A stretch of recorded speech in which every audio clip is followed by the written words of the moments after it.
we go. Hello, and welcome to Season 4. And I make up the way the seasons work. Every time I take a break, it's a new season. So, Season 4, Episode 1, but it's not Episode 1, it's Episode 60-something or other, with Joe Zook. Hey, Joe. Thank you. Thanks so much. Absolutely. Thanks for joining me. And where are you joining me from? Woodland Hills, Los Angeles. In your very fine studio, which looks excellent. Thank you. Looks a little dark, but it's not actually. Do you have? Because I've seen the pictures on the website. You got some natural light in there, right? Windows right there, yeah. Yeah, awesome. That is a huge thing. I've had natural light in every studio I've ever had, and I wouldn't want to work without it. You got to have it. I think it was just from so many years of not, and you walk out and that was, it was a dream to build this place, and I had plenty of years to dream about it, and it was always like, yeah, definitely gonna need a lot of natural light. So how long have you been in that room? 6.5 years. Nice. Yeah. Excellent. And is it at your house or just close? No, it's very close, and I built it from the ground up, and yeah, it was one of those things. I had a place in Studio City, which is, I was calculating the hours on the freeway, and it was about 30 something. Yeah. And my daughter was in kindergarten, and I went, nah, this isn't working. So closer. Yeah. Wow, what a difference, Plus with just the demands of people and what people are expecting, and Yeah. they want to change the bridge on the tambourine on the bridge Sunday night because they have a meeting at Monday 9 a.m. with all the executives, and you got to trudge down there, and it's way better. Yeah, it makes you hate people a lot less. Exactly. To do the same work, you can generate a lot of hatred when you got to get in the car. That's right. Nice. Well, look, as I do on all of these shows, we start at the very beginning and then get ourselves into the industry. So let's start at the very beginning. Now, I know where you were at from around the age of 10, but let's go back in the Wayback Machine, how you got to be playing guitar at 10. Like, where were you born? Where'd you grow up? Was there a lot of music in the family? Anything to do with studios? Yeah, my mom played piano. My dad was not musical. He was the director of the Boys Club, the Boys and Girls Clubs of America. Yeah. And he was working at one in Denver, and he started the one in Boulder. So I was there, and I wasn't really allowed there until I was about 6, which I think maybe you're not even allowed there till you're 8. But, being the director's son, I got in a little early, just when I was tall enough to see over the pool table. They would let me in, and there was music on the radio there, but before that, it was really when I was about 4 or 5, and my older next door neighbor went into his much older brother's room, who had like the great vinyl collection and the cool posters on the wall and like a waterbed. It was just like it was a world I hadn't seen before. Like, waterbed. Wow, a teenager, like, I was 4 or 5, and yeah, he played Sgt Peppers, and I just remember looking at the back of the album cover. I couldn't read yet, and I was just staring at it, and I'd never heard that sound before. We didn't have a good stereo or anything. It was just a little turntable and like an AM radio or a little radio. So I was impressed, and I was blown. I was like, I like music. This is something I like, and wow. And then I told my aunt about it, and I was thumbing through her records when I was visiting and saw the Beatles, and I was like, oh, I must have said something, because she gave me help. And the early Beatles, I think it had like Love Me Do or something like that. Right. Yeah, one of those best ofs. Listen to them all the time. And then my older sister got like Beach Boys and ABBA and Captain and Tennille. Wow. And listened to all that stuff. And then Queen, Another One Bites the Dust, and I don't know how these things would show up, but they would show up.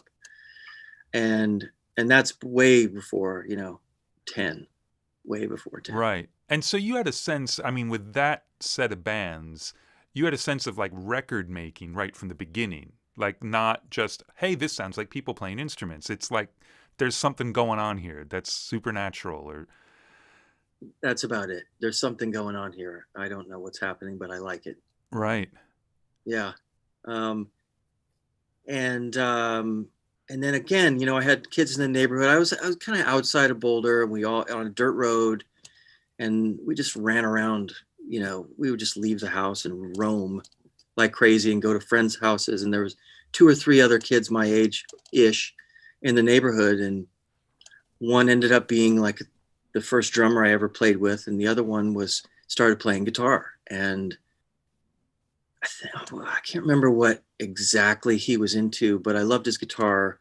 He had like an SG, and he got it from the Angus Young SG, because he was a big AC/DC fan, but he hadn't played it for me yet.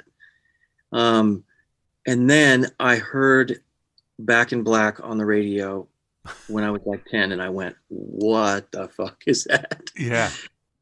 And that started the guitar playing right there. Wow. So it was me and him. And he took me down to the music store, and I met the guy and begged my mom to get something. And I ended up with like a rental Les Paul copy, like an Epiphone or something. And she wouldn't get me an amp yet because it didn't seem like this was going to last, you know? And so I had like some horrible headphones. It was like a DI guitar sound or something. But I would, you know, he would encourage me to play with him, and we would, you know, by the time I was like 12, I think I'd learned every song on Back in Black. Wow. And I think it bears stating here that like people, you can listen to Back in Black now, and what an amazing sounding record, and it's iconic, but I don't think people realize how groundbreaking it is. Like when that came out, that sounded like the heaviest thing that could possibly ever exist. Now it almost sounds like corporate rock in a way. Like it's heavy, but it's not heavy in the way doom metal is heavy, and the, you know, stuff that's still pushing boundaries. But at that time, it was fucking huge. Well, and you know, there was so much space, and it swung. I mean, it was a little bit funky. There was room, you know, and his vocal line was swinging, you know, and it was like, whoa. But I mean, what did I know? I hadn't heard much anyway. I didn't have anything to compare it to other than like the Beatles and the Beach Boys, and you know, maybe Queen. But I was just, you know, kind of shocked. And you know, then it's one of those things, you know, you tell someone, I remember I told a cousin of mine, like, you know, oh, do you like music? Oh, what do you like? Oh, I like the Beatles. Oh, have you ever heard this? And, you know, they turn you on to this and that. And I remember he turned me on to the radio station KAZY, and he gave me a bumper sticker. I can still remember it. And I would listen to that station at some point and heard again, like, Van Halen, Running with the Devil. And again, my mind was just like, what is happening? This is crazy. You know, with the dive bombs and the pick scratching and the whole, I mean, I was, you know, what is this? I must discover this. So that was definitely like, you know, from 10 through, you know, 14, 15, it was definitely like the hard rock things. And when I would, you know, I would be kind of obsessed with them. And when you read an article of any of these guys, they start talking about people that they love. And, you know, Eddie Van Halen starts talking about Eric Clapton. So I start listening to Eric Clapton. And then Eric Clapton's talking about, you know, Robert Johnson, and Howlin' Wolf. And so, you know, on and on and on. It just keeps going. Yeah, so you were always like, it sounds like from the beginning though, you were into it like as a guitar player. Like, wow, I want to do that, and it was about the guitar. Yeah, yeah. Until my neighbor came over with the drum set, and then he couldn't get me off of it, and I was like, oh no, you can leave it here. You don't have to take it home. You know, we're cool. Nice. And your parents were cool with that? They were actually, yeah. That's good. Parents are generally not cool about drum kits. Like, I really wanted to play drums, and my parents like, no. And it's probably for the best, because I just would have been a mediocre drummer. But yeah. Well, it was out in the garage, and you know, no one really complained. It was freezing cold most of the time, you know, in Colorado. But no, they were cool with that. they were. Nice. Nice. So then you started playing in bands, right? Mm-hmm. What, according to the interweb, your first band when you were 11. Yeah. All right. Now, what kind of gigs are you playing in this band, or was this just a rehearsing band? Oh, I don't know if we actually had a gig. So this is just No. learning all the stuff that you wanted to play, but as a group, basically. Yeah. Yeah. And, you know, it was well, actually, there was really like, I was in kind of a band, again, with the same neighbor who played drums. And we did play for a couple neighborhood kids. And the other neighbor would join us every once in a while. So that was really the band. But we didn't have anyone who sort of agreed to play bass. Right. We had 2 guitar players and a drummer. But yeah, we would try and invite the neighborhood or friends over. And then there was another band that I would jam with that I wasn't good enough because everyone else was like 16. Right. Which I'll never forget. And that because I went over to his house and he had a stereo in his room and a drum set in his room. And he put on Tom Sawyer. And I don't know if he played it note for note, but it sure seemed like it. And I had never heard it before in my life. So, and he had a pretty decent balance of the actual band on a really loud stereo, and he was playing along with it. Wow. Yeah. Wah, wah. And actually, you know, that was easy enough for me to play. Da-do, da-do. Yeah. I was enough to support his need at that time. His Neil Peart.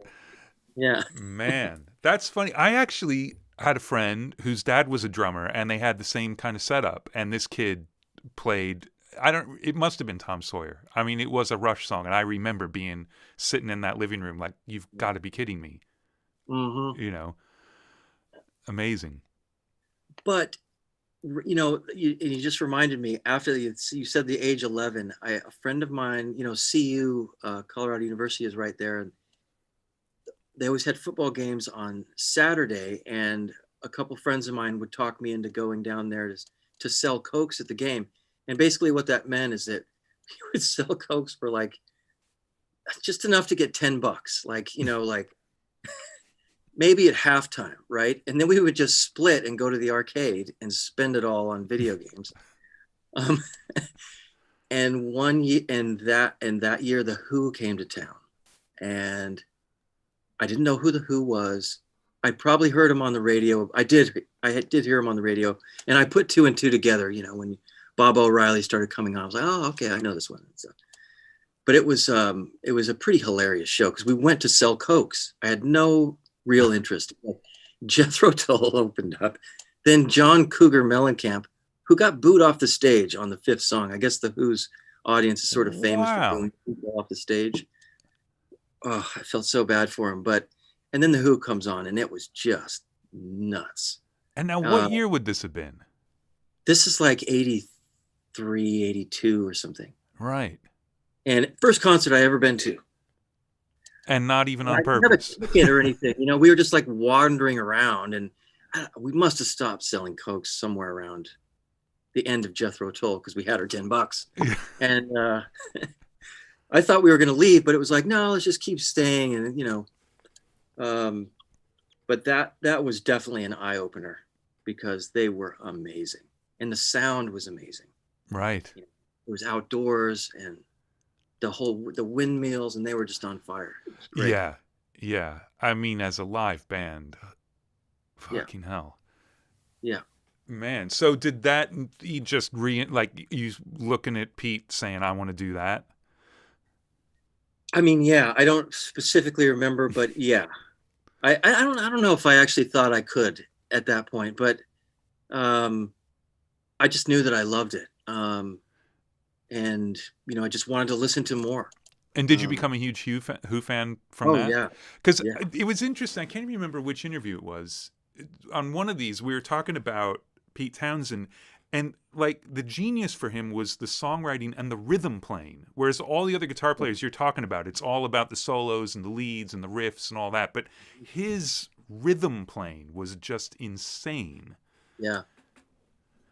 You know, and that's what I thought about Van Halen too, because I was never good enough to play those solos. Well, I mean, I was good enough to play a few later on, but early on, I just skipped that part, but always admired like his rhythm playing was amazing. And then to go see them live a couple times, that's really what it was all about for me. Like the way he played rhythm was, Right. the leads, of course, mind blowing. And, when the band leaves the stage and he just solos, just absolutely mind blowing. To see him live in the heyday. Wow. Yeah. And I feel like he's not the first one, but I think he was one of the people that made a lot of people who are sort of a little snobby about music and like the virtuosos are all going to be in classical and jazz kind of say, all right, I guess not. Like Hendrix was doing it, but it was different. Yeah. It wasn't about technical prowess with him, but like Eddie, he's doing stuff that no one else can do on a guitar. Yeah. Yeah. And it's funny you say that because I remember being discouraged. Like the second time I saw him, my friend said, I'm going to go home and practice. I'm like, I'm going to go home and burn my guitar. What's the point? Like, this is ridiculous. I can't come anywhere close to this, yeah. That makes a lot of people just go punk. Right. Yeah. Yeah. Do that instead. Get the energy going. So you're still in Boulder through 19, right? And you're working at a music store, saving all your money, buying stuff. But up until you left Boulder for Austin, did the recording side of things sort of appear at all, or was it all just playing? Totally appeared like fully. So there was a guy that worked at Robb's Music who, like right then, signed a lease on a studio or bought a studio or whatever, just a little shithole. And we were so excited to go in and cut a demo with him. And at that point, it was like, oh my God, it was so fun to go in and cut a demo. And I had that's when I found out what compression was. I had no idea.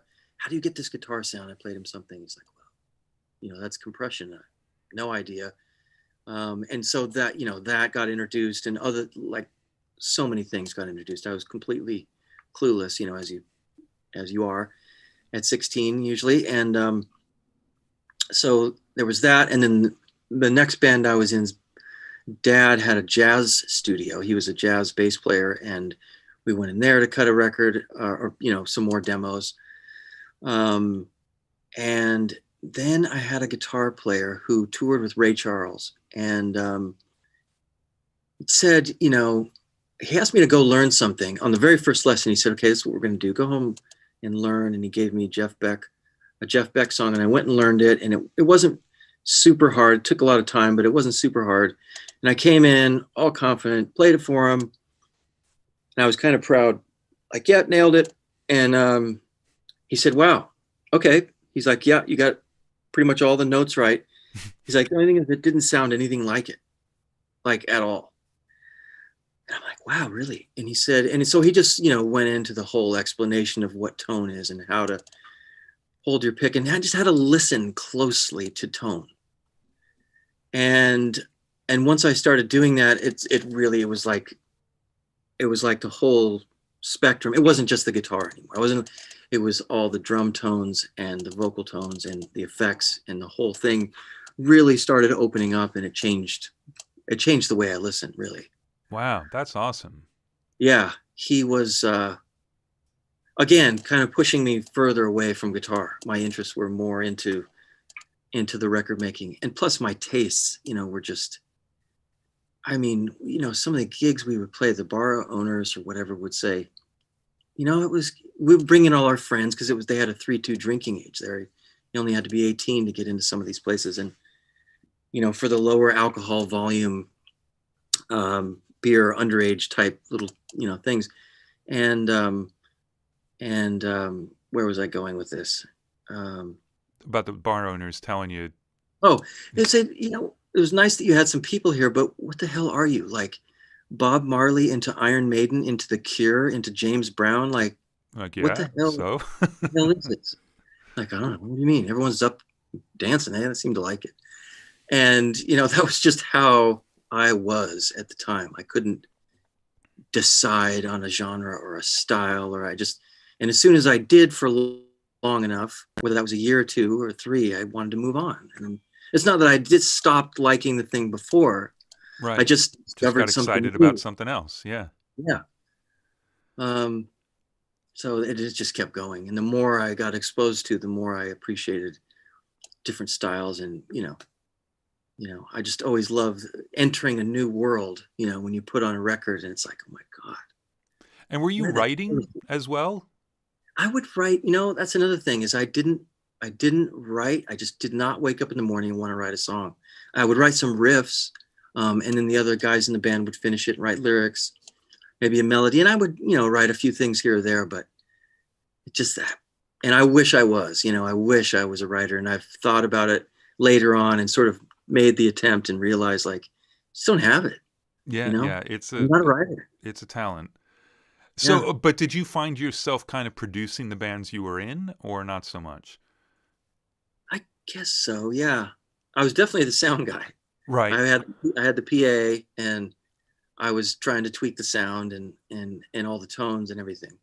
And yeah, I guess we were all sort of producing, but I think the writers, or if you brought in the song, the front man brought in the song, he's pretty much teaching everyone and right, sort of directing it. But well, I love the tone thing because it's exactly the way JJP talks about stuff, and we'll get to him in a bit. But that's it. If he had to give a one-line synopsis of what we do for a living, he'd just say chasing tone. Right. That's it. So, all right. So you decide. What made you move to Austin? Well, at that point. Let's see, how do I make this short? Doesn't have to be short. We got all night. Well, the band thing just. And you got to give me a band name too. We haven't had any band names. Oh God, Split Level was my favorite. At this time, and then, no. Come on, man. That's it. Oh, come on. Come on. I'll tell you, okay, well, there was one, and I can say this because I have total disclaimer. In high school, we joined a battle of the bands. We had no singer at all. And someone in the band said, oh, I know a guy who wants to sing. And he says, we had him over and he sang. His name was Steve Whitehead. I love you, Steve. Haven't talked to him in 100,000 years. And he says, he was really good. And he says, I'll do this gig with you, but under one condition. What? He says, we have to call the band Blood Spasm, and I want umlauts over every vowel. So double umlaut O's. For every vowel. Awesome. Blood Spasm. Okay. We were like, kind of looking at each other like, oh, okay, fuck it, whatever. All right. So Blood Spasm. Pretty sure that was the only gig we ever played. That was really fun. But no, yeah, I wanted to go into studios. I started reading Mix magazine. I discovered that at one of the the jazz studio that I was in, and I remember there was an article in there entitled "International Freelance Engineer," or the International Freelance Engineer. And I read about it and I went, oh my God, that's me. That's what I want to do. Right. So, and I was like 17, 18. And so I kind of set out to do that. And New York was terrifying, and Hollywood or LA just seemed weird. And Nashville, I don't know what it was. And a friend of mine said Austin. He was from Austin. And he said, you wouldn't believe it. It's unbelievable. And I love Stevie Ray Vaughan and, a couple other connections of just, admiring the place. So I just got in my car and drove down there. Wow. And I had shit. I had nothing. And so this is post high school. And was there any talk of college or whatever, or like? There was some. I took a year of no school right after high school and just did the band thing around town and was sort of trying to build that into something to see if it was something I wanted to do. Right. and it was going okay. And then I just decided that, Studios. yeah. So, and they had a community college that had some recording classes down there. So I thought, okay, I'll just go down there. So I don't remember what I was thinking, Andrew. It just happened. At that age, you don't have to, which is what's so amazing. Yeah. You can do that stuff. Yeah. Awesome. So what was it like when you actually got there? I mean, did you know anyone there? Not a damn. Okay. So this guy that it was acquaintance, a rough acquaintance, had 3 sisters there. And he said I could stay with one of them or whatever. Out of those 3, someone will let you stay for a little bit. I mean, just the vaguest nonsense you've ever heard. Like, oh, okay. And, so I did. And 100 stories later, I was, I did stay with his sister there for a couple, 3, 4, 5 nights or something, and immediately met all kinds of questionable characters and started running around. I was just looking for a place to live and, camped a couple nights and, stayed in a couple of shitty hotels and finally found a place to live and finally found a job and enrolled in classes and just, started doing it. Right. Like seemed like a good idea at the time. And, just met a lot of people, met a lot of great people, had a lot of fun right off the bat. And then the restaurant I was working at, bussing tables, there was another guy there who had a house and he invited me to live there. And so I did. And then I got flooded and I was looking for a place to live and ended up sleeping in the jam room of the band I joined. I will tell you the name of this band, House in Orbit. All right. Okay, so House in Orbit was like madness. It was a ska, Fishbone, this kind of stuff. So it was like we had a horn section, we had a percussion player, keyboard, a couple guitars, and a couple vocals. And they looked like you when I met you, dreadlocks.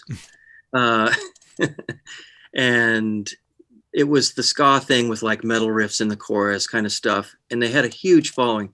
And I just joined as a rhythm guitar player, answered an ad. And just ended up, and it was called House in Orbit because they had like this shotgun shack in South Austin that had like 12 bedrooms, if you want to call them that.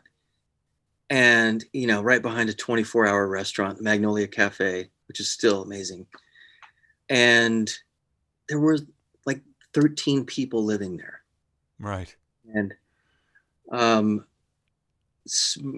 half of them was the band and other people was another band. And, it was just it was just a scene. And of course they let me, sleep since my house was flooded.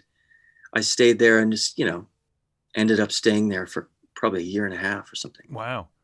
And until I got an internship at a studio and left, the band thing behind. We were touring all over Texas and Louisiana. Wow. Playing, all over 6th Street and playing just all over Texas and Louisiana. And I was bored out of my mind. I mean, it was fun, really? But oh my God, was it boring. I was a rhythm guitar player in this band that was established. They had a manager. They just tell me what time to get in the van, tell me what time sound check was. I didn't drive the van. I mean, nothing. Like 23 hours a day of nothing to do. Upstrokes. No, of nothing to do. And then an hour of upstrokes. Right. And it was fun, but it was also just really not what I wanted to do. But in the meantime, I'm taking these, engineering and studio classes, which I was loving. And when that got over, I got an internship at a studio there and left the band. Right. Well, let's hear about this studio. Let's hear about Tim Stanton Audio. Tim Stanton Audio. Stanton. Yeah. All right. I got a typo in my notes. Yeah. Yeah, he was a great guy. He has since left us, and it was just an internship. I worked there for a year without getting paid, I think, and I loved it anyway. He was, he did music at night, and he did all this other stuff in the day, like ads and political ads, and you know there was like Stardate, which was a what was a PBS science show, Oh and yeah, yeah, yeah. yeah, which was great, and a fishing show, and like just random stuff. But he was a real, he was a rock and roller, and he loved it. He was trying to make more records at night and on the weekends. And so that's what I would just end up doing all the time. And, he had a really bad drinking problem. And so a couple times I would get a call at 7 a.m.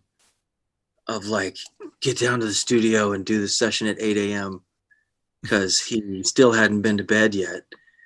And so that's kind of how I got my start. Just show up, and you've got this, whatever 19-year-old kid going, "Hey, Right, I'm but in your second now." you're doing voiceover for a car Yeah, spot, and you got to cut it up on 1/4 inch and send it out, and it's exactly. studios like that. It's such a great place to learn because you will do absolutely everything.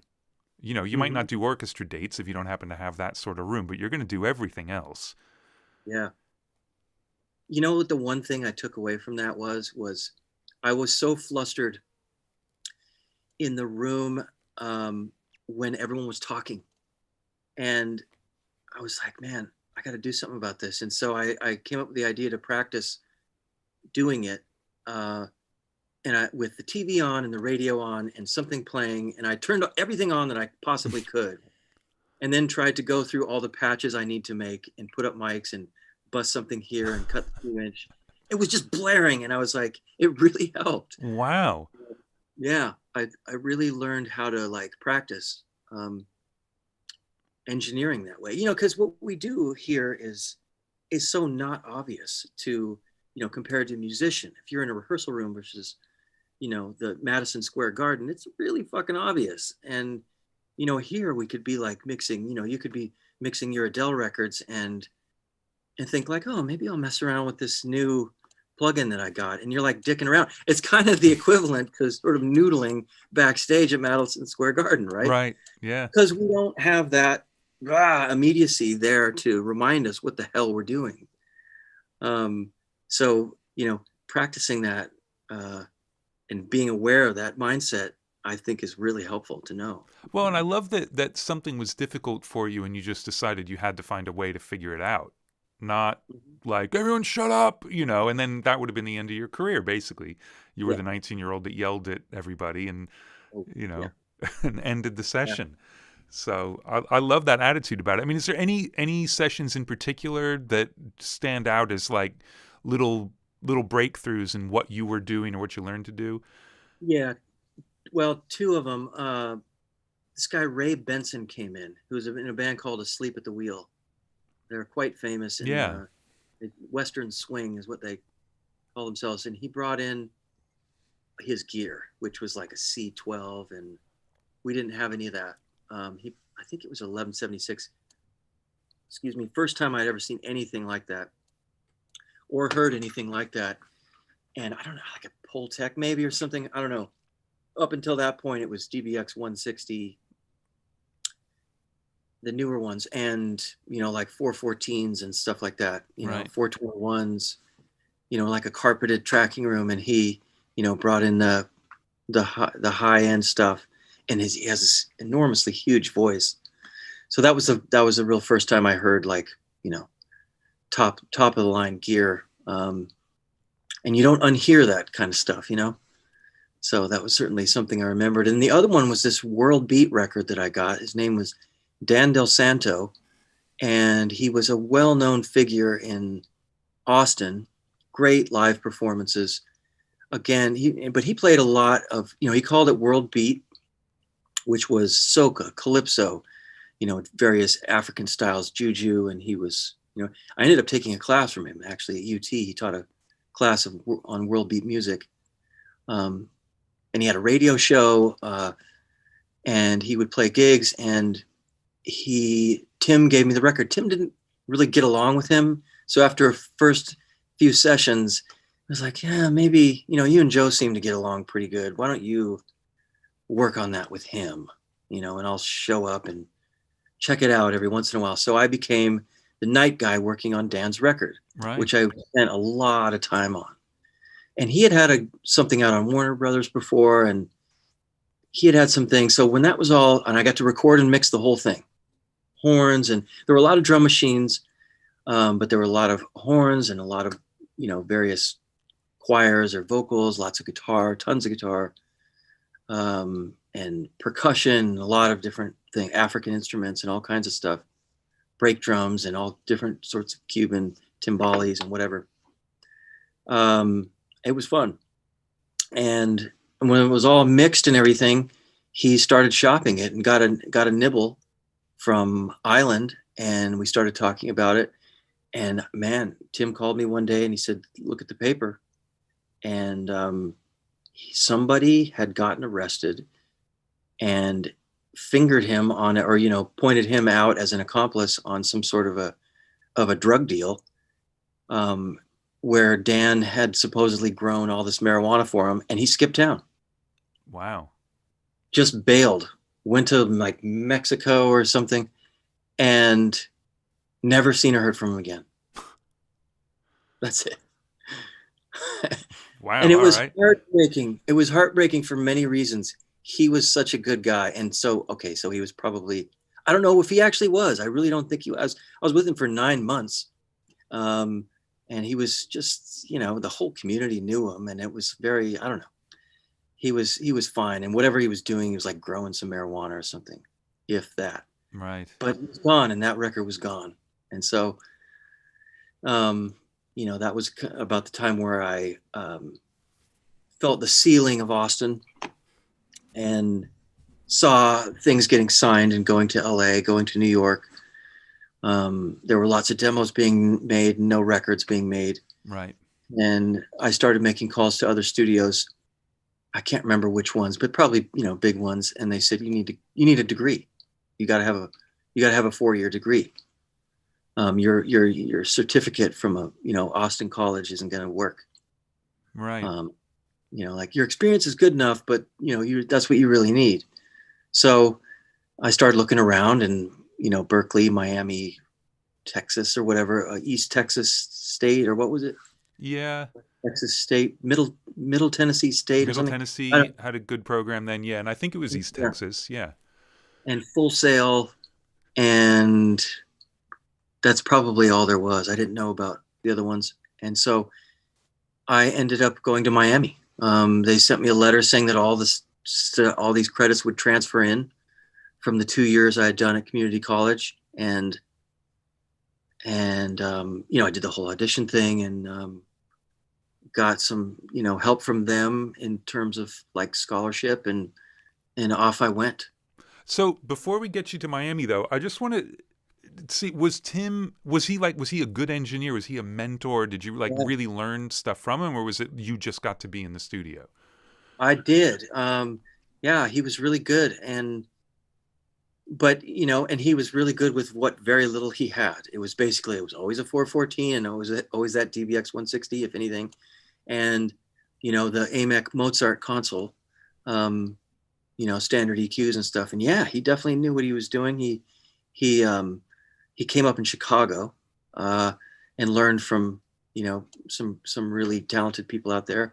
I don't know who, but yeah, and it was very basic. I was still learning the language, and Right. no, I mean, I learned what a mic pre was. No clue. Right. That was the first time I ever seen moving automation. Right. No clue. Clueless. So, yeah. So when you got down to Miami, you were going in kind of as a junior-ish? Yes. Yeah. So I thought. So you thought. There's a story there. If I had known what the truth was, I never would have gone. Really? So, oh yeah. Yeah, that letter they sent me was mostly bullshit. Wow.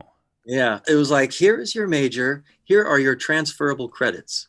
Oh, okay, that must mean that these credits transfer into my major. Oh, right. Yeah. No. Wouldn't you think? No. That's not what it meant. Yeah, not at all. So, yeah. Yeah, because for people who don't know, I was at Miami a few years before you. Yeah, but it's a performance major with a minor in electrical engineering, and then you happen to take recording classes. Right. I think it had shifted a little bit maybe by the time you went, but it was basically that. Yeah. That's what it was. Yeah, and none of the recording classes you took anywhere else were going to take the place of the recording classes there. And yeah. No, but even the basics like math and history and English and other things. Really? Those didn't transfer in either? They only ended up giving me like maybe 3 or 4 classes. Wow. Yeah. And it's not like Miami was some stellar academic institution. They were football and music, and that was, well, marine biology. But marine biology, yeah, but that was kind of it. I mean, they were not known for their math department. No. Wow. Yeah. So who was there when you got down there? And I'm asking for me, not for the audience, because they won't have any idea. Ken Pullman. So Ken was still there. Great. Yeah. Great. Yeah.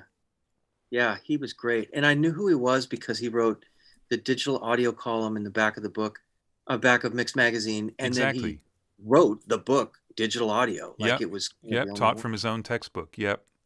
That's why I ended up in Miami, was his articles in Mixed Magazine. Absolutely. Right. Yeah. And he was great. He was a great teacher.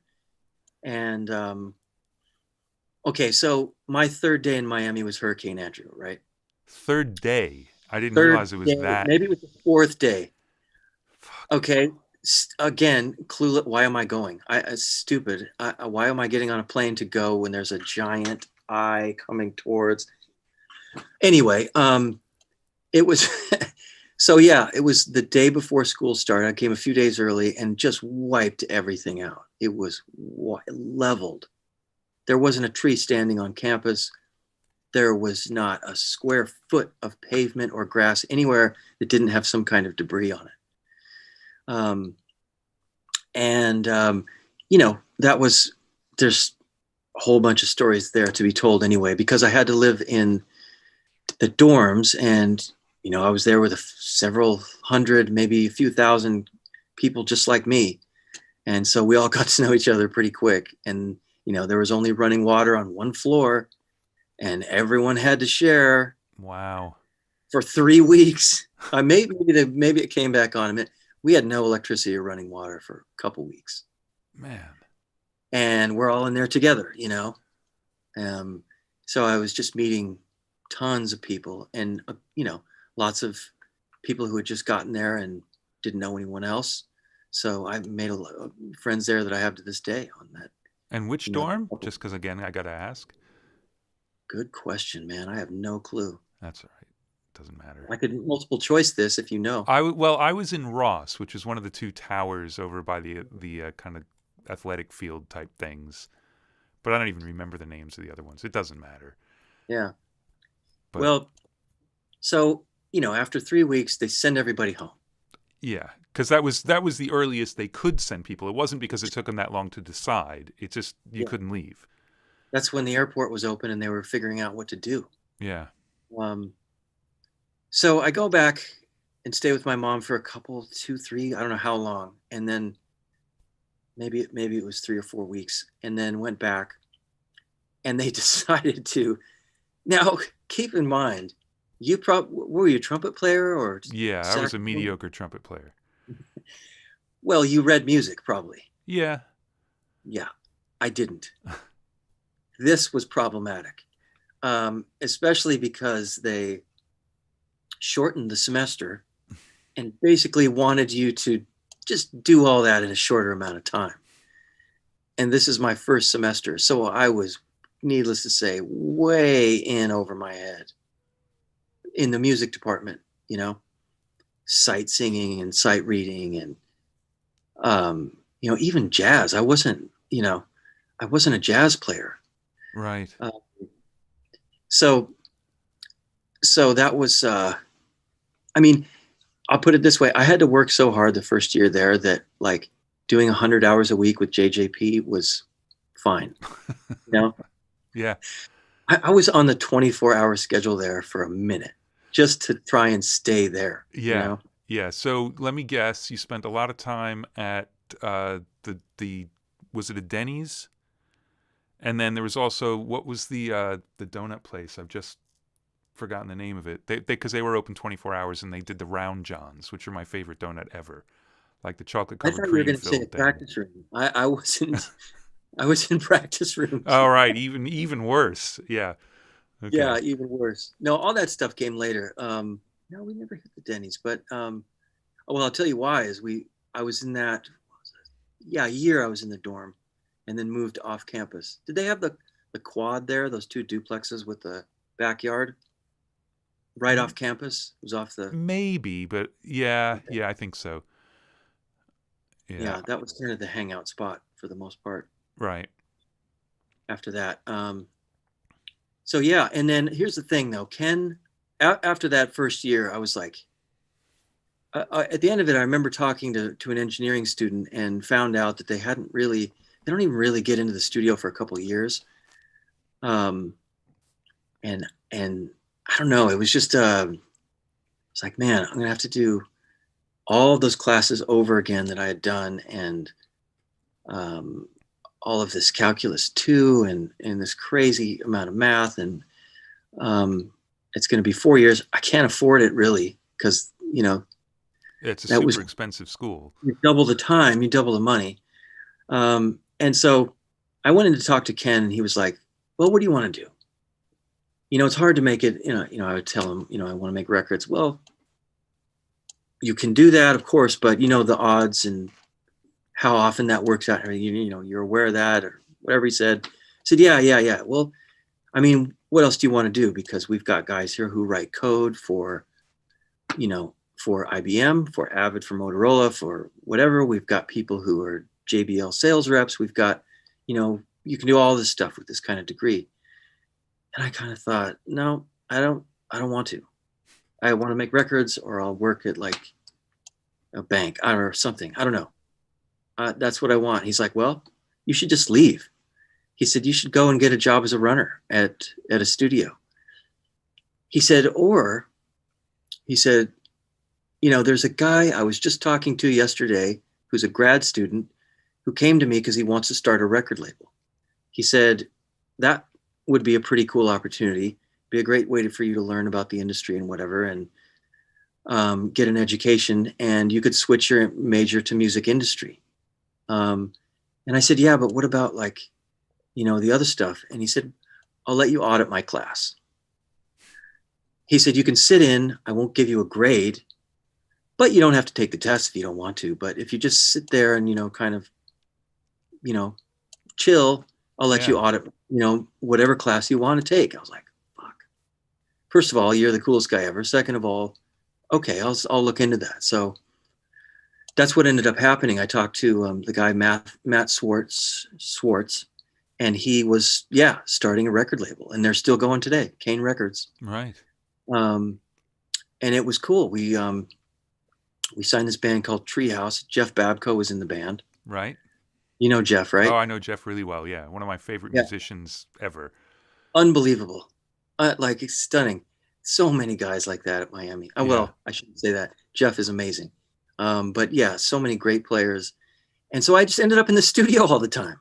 I was producing the band Treehouse, and we started this label, and then we were in Gusman all the time. And then we got to go to Criteria, and we Right. cut at Criteria. We got to mix at Criteria, and all the stuff that went along with it.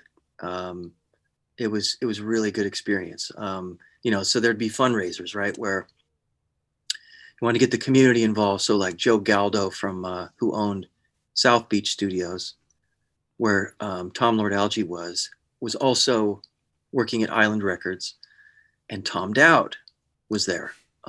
So part of our ideas of launching this record label was to contact everyone in the community, get the Hard Rock Cafe to sponsor our event, get all these sponsors going, and have this community event, have everyone give a bunch of money so we can get this thing off the ground, and these kinds of things. And they were so cool, man. Tom Dowd showed up to like 2 or 3 of these things. Wow. And of course I read up on him before I met him, and oh my God, man, was he just the coolest guy, and full of so much advice and guidance, and it just kept leading to other things.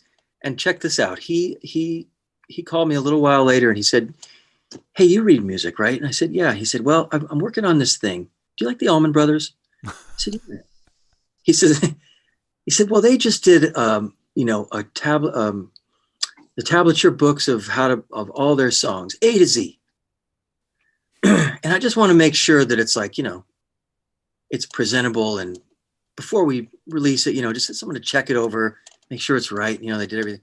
So he comes over to my place that I was living with a stack of CDs this big and a stack of sheet music this big of every Allman Brothers song with both guitar players, A to Z. He says, "Yeah, check this out. Tell me what you think."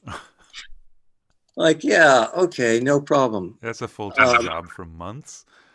Yeah. So, but that's just the kind of guy, he was, and he was so welcome and warm.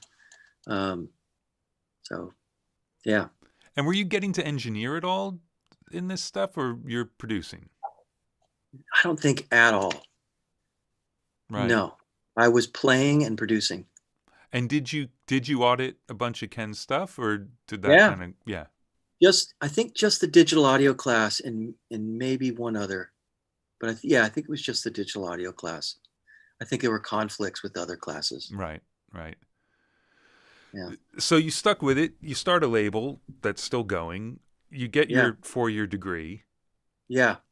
Which, however many years that actually took, who knows? It took 3. Because I went in the summer and over Christmas break. Right. Yeah.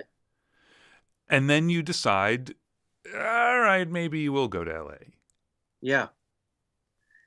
I had a friend from Boulder who moved here and started a band, and I knew that, and I gave him a call and said, "What's going on? Thinking about possibly this." He said, "Oh man, you got to call my manager. Rick Stevens owns the record plant. He's my manager." Holy shit, are you serious? And sure enough, I called him, and then guess what? He's a Miami grad. So it was like, and again, nothing in writing, nothing promised, nothing. Just like, "Come down, man. I'll give you a job. No problem." Great. Get in the car. "When are you going to be here?" "Well, it's going to take 3 days. It's May, and I'll see you in like October. Yeah, whatever. Just come, So I did, crazy. And it was kind of like that actually. But when I got here, it was under construction, but that's a whole other thing. But yeah, that's why. That's why I came to LA, because the guy just like over the phone said, "Come on, I'll give you a job as a runner." Wow. Yeah. And so did you end up at Record Plant? No, because was that when they were building the newer one, or what was going on? Exactly. Yeah. And that's why I couldn't work there. He said, "Oh man," actually I didn't even talk to him. I think it was Rose. And Rose said, "We're under construction right now, but come back in whatever, 2 months or whatever it was they said. And we'll get going then." Again, and I was kind of like leaving there, "Really, you expect me to just sit there for 2 months and wait for maybe?" And okay, so here's the thing: as I was with the other guy in the band, his name's Scotty Stevens, who is currently a really successful hard rock songwriter and producer. But at the time, he was the rhythm guitar player in the band. He didn't sing, and the coolest guy in the world. I just met this guy, and he was like, "Oh, you want to go down and see Rick? Yeah, come on." And he, takes me in his car. We go down the record plant, and I'm walking out of there all dejected. And he goes, "There's billions of studios, man. Come on." And we literally, because then all these bands would cut demos with the assistant engineers at the biggest studios in town for free on down. And he had been to 5, 6, 7, 20 of them for all, I don't know, and he knew the receptionists everywhere. So we just started driving. We went to Cherokee, and I don't even know where we went. And maybe the 4th stop was Devonshire, and they promised me a job as an assistant. And I kind of told him, like, really? Like, I don't know. They had a Neve VR. I'm like, I don't know a Neve VR. And they're like, well, you can't start right in. You'll just shadow someone. So yeah, man, I had a job like on day 2. Wow. And that's kind of the way it was here. There was so much going on, and there was even a choice. I could have probably kept going, but Devonshire was close by, and I was staying on their couch in North Hollywood, and so it was close enough. And it was a huge room with multiple tracking rooms and multiple mix rooms. And they'd been around for 26 years. And one day I showed up, and like on week, I think it was it was beginning of my 3rd week. We were tracking drums for Judas Priest, and there was like 30 mics on the drums, and it was crazy. And I walked into the live room, and all the mics were gone. I was like, oh shit. And I walked down the hall, and there's some guys walking down the hall with these clipboards and having this very official looking meeting. And I follow them into the control room I was working, and they pointed at the console, said, this goes, that goes. They pointed at the tape machine, and this goes. And I was like, what the fuck is going on? Oh, they repossessed 5 consoles and like 8 tape machines, put them in a giant Mayflower truck, and drove off. I remember that happening. You are like at the center of a lot of disasters here, pal. Exactly, man. It was. Now I seem to remember, and it's probably an apocryphal story, but that at one point somebody actually went in with a baseball bat and started beating on one of those consoles before it got repoed. Like, he was so upset about what was about to happen. That may not have happened, but I don't think so. Nah, damn it. I walked around. I didn't see any damage. Let's pretend. Maybe it happened later. I don't know. Yeah. Wow. Okay. Yeah. So then that didn't work out. That didn't work out, and I think maybe a week later, I had a job at Conway. Wow. But man, I mean, when you landed there, and all of a sudden you're working on a Judas Priest record, you must have thought, like, holy shit. Out of my mind. So excited. Yeah. So excited. Like, just, yeah, it was ridiculous. And then to be able to go walk into Conway and say, like, hey, yeah, I worked at Devonshire. I was definitely not like that, because here's the thing. I felt so fucking over my head because, you'd put a VR in front of me where I hadn't even been on an SSL or a VR, any sort of large format, highly automated console. I mean, was it still the MCI? Well, no, it wouldn't have been the MCI, but the Sony thing at Miami. Yeah, the Sony 3024. Yeah. And, I think they did have an MCI JH24 track, but most of what we were doing was on the 24 digital. Right. Yeah. But I wasn't in charge of that anyway. I was producing those. Yeah.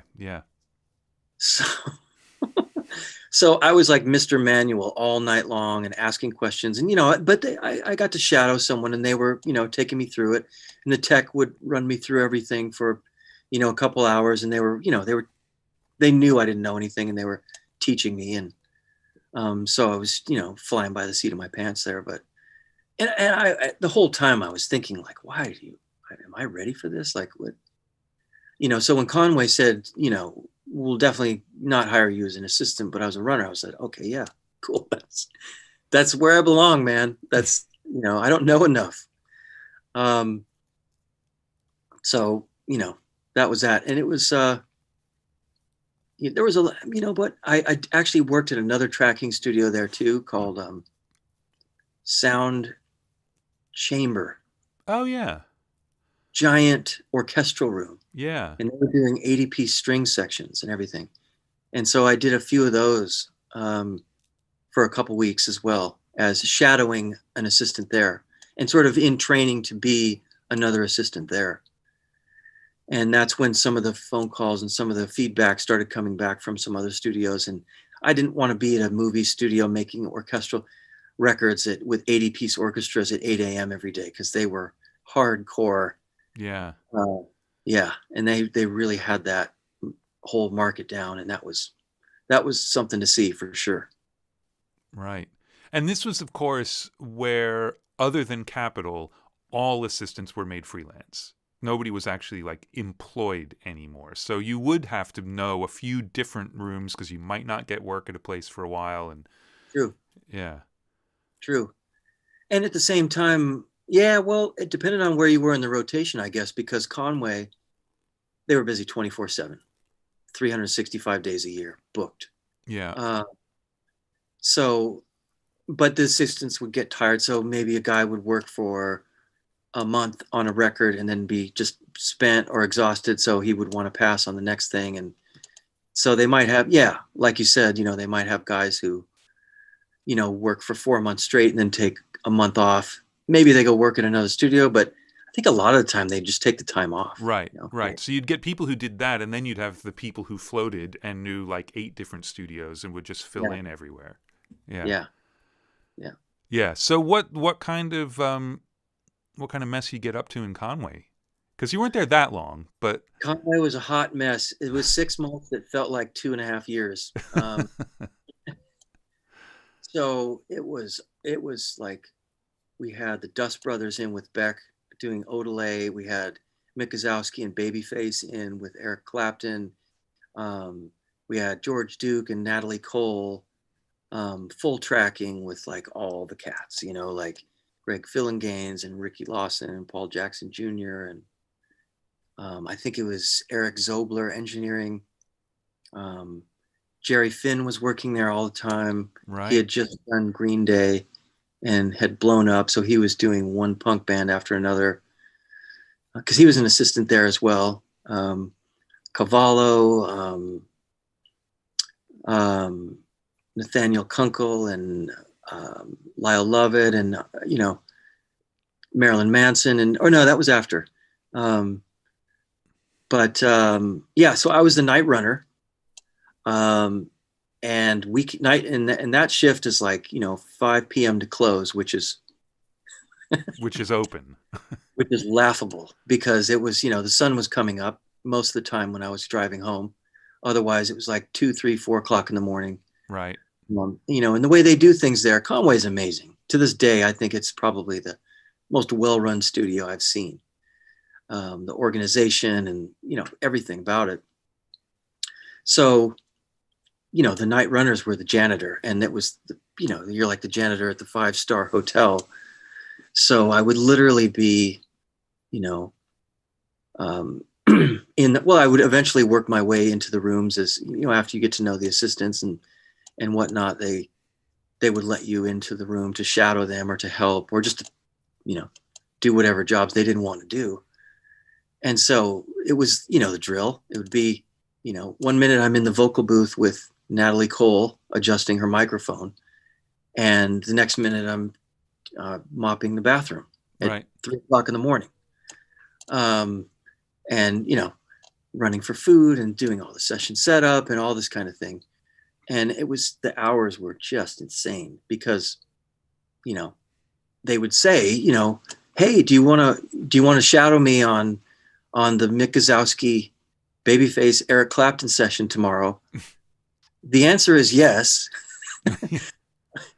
But I just got to bed at 5 a.m. and your session downbeat is at 10. So, okay, I'll see you there. Yeah.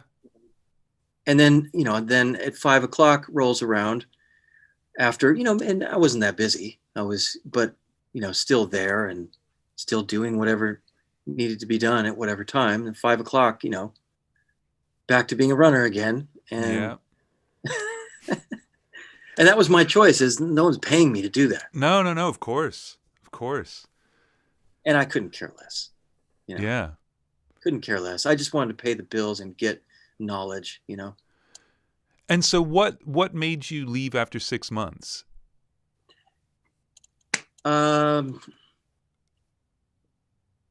was it an opportunity? Because you went to Yeah. Sunset and Sound Factory after that, right? So was it that opportunity, or was it something? I mean, it doesn't, not like digging for dirt. I'm just curious. No, 100% it was that. I just can't remember if I sought it out or if it just came my way. And I honestly don't remember. Right. You know, again, there was a community of people that from that one person I knew, where I just met all these people, musicians and producers and engineers and, you know, people that I'm still friends with today, like Jimmy, right, from Mates Cartage. Yeah. Jimmy Julio. One of the first, I think I met him on day 2. I met Lawrence Malchos, right? He's the tech at East West. He was an assistant at the time. I think I met him, you know, that early, and all these different, you know, people you meet. And so it must have just been one day, like, you know, where it was probably Cappy, Lawrence's roommate. And at the time, oh, that's what it was. Bill Kinsley, who was an assistant at Conway's, his roommate was Cappy, and Cappy worked at Sunset Sound. And I was there probably hanging out. And he said, hey, you know, you should go check out, give Phil a call down at Sunset. They're looking for an assistant. We lost somebody, whatever. I'm probably that's what happened. Right. And then it was John Paterno. So he was a Miami guy and been at Sound Factory forever. And it was one of his gigs that he was moving from assistant to freelance. So it was a perfect opportunity. You go into a room that you don't know at all, but the guy who's engineering has been an assistant there for 4 years or whatever. Right. So he knows it like the back of his hand. He doesn't have to worry. And it's sort of like training and the passing of the baton and the whole thing. So I went for it. And it was Brad Wood producing. Right. Band called That Dog. Yeah. The Warrenkers, or no, it was the Hayden sisters and Anna Warrenker. And it was great. You know, it was long, very long, maybe 8 weeks or something. And yeah, just left after, 6 months, and left on good terms. And I'd been back to Conway to assist, and not full time, but like fill in assisting and stuff like that. And so that turned into a solid gig at Sunset then after that record? Exactly. Right. Yeah. And that's when I discovered Tchad, Tchad Blake. Because, of course, John had been in the room with Tchad forever, so now there was that vacuum, right? Exactly. And I didn't really know who Tchad was at all. I didn't even know his records. And that's when I started listening and started just absolutely in love with what I was hearing, and go and visit. It was Husky at that time, Husky Hoskell, great guy who,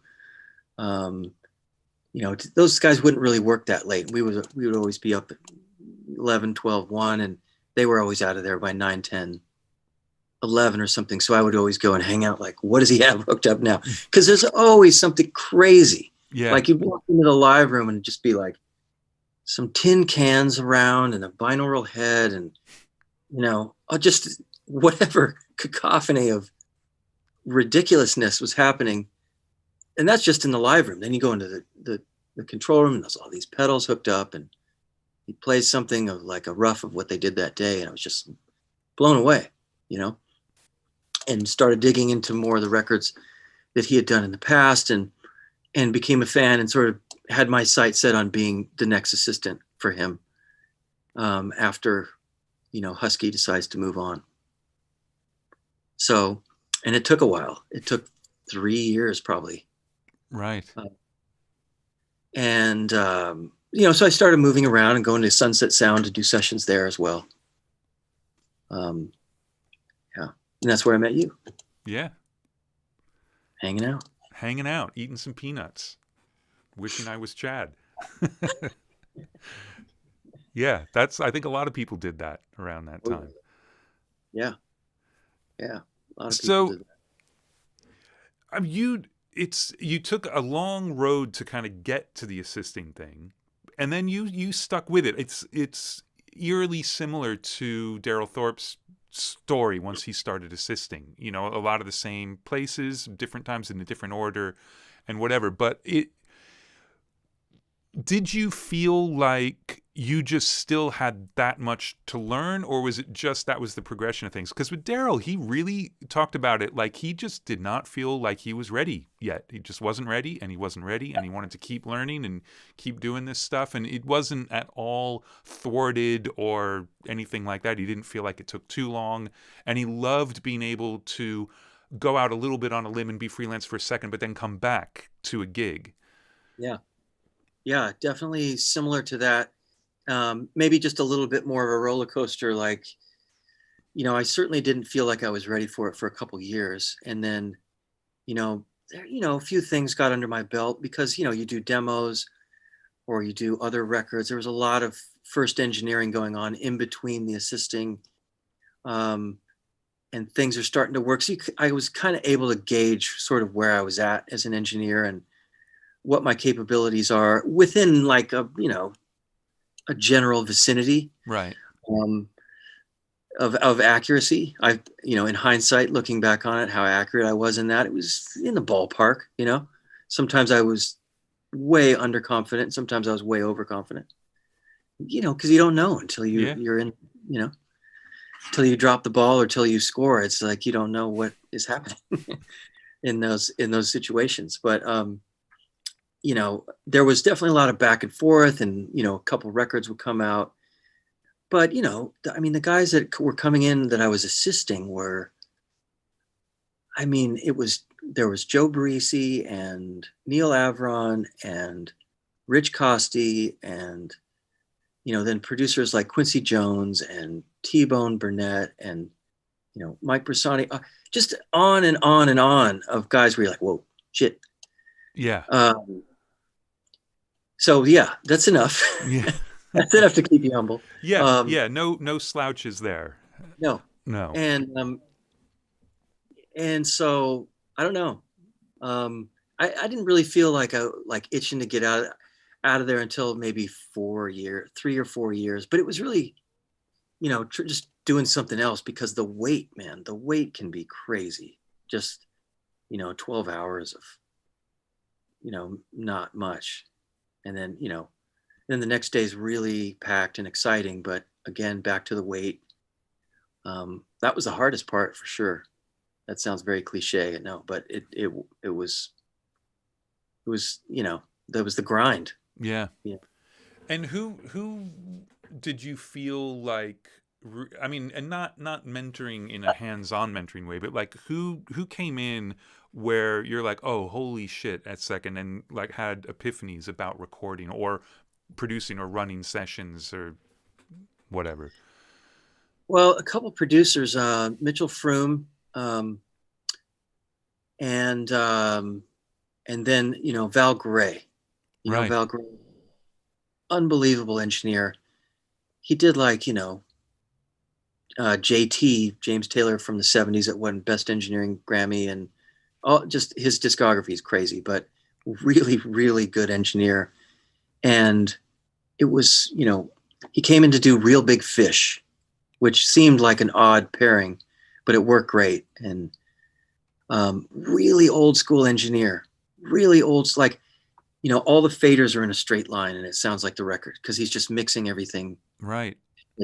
And he mentored Nico Bolas and another line of people, but he was definitely eye-opening in terms of how well a band is going to perform based on their headphone mix and what they're hearing. Yeah. And his patience. He was so patient and just sort of knew, like, oh, we're gonna get it. It just has to be right. And his bar was like here. It had to sound like a finished mixed record before you hit record. Right. The arrangements were completely worked out. The parts were completely worked out before he even got to the studio. And then once you got into the sound, it was just like forever. And this is, 3 days on a drum sound, but relaxed, not like, it was like nobody cared. It just was. And then when the drums, then you get then the drummer go away. and here comes the bass player for a day, you know, and then he goes away, and then okay, now the drummer and the bass player come out, and then they just play together, and he just dials in the headphone mix for hours, and, you know, and then getting him back into the studio, just taking so much time to get them feeling comfortable with what they were hearing in their headphones. Right. And that definitely made a lasting impression on me, because, you know, he would tell me about how, you know, this is what he used to do with, you know, back in the day. He's like, they really do the work.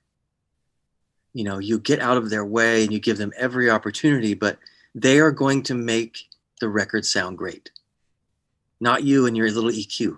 Right. You know?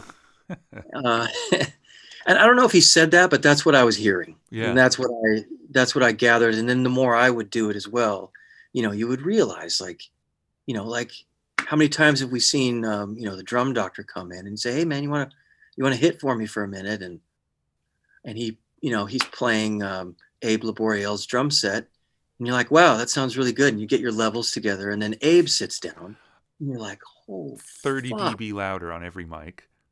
And just like the tone. It was live, and you're like, yep, thank you very much. Yeah, I'm a genius.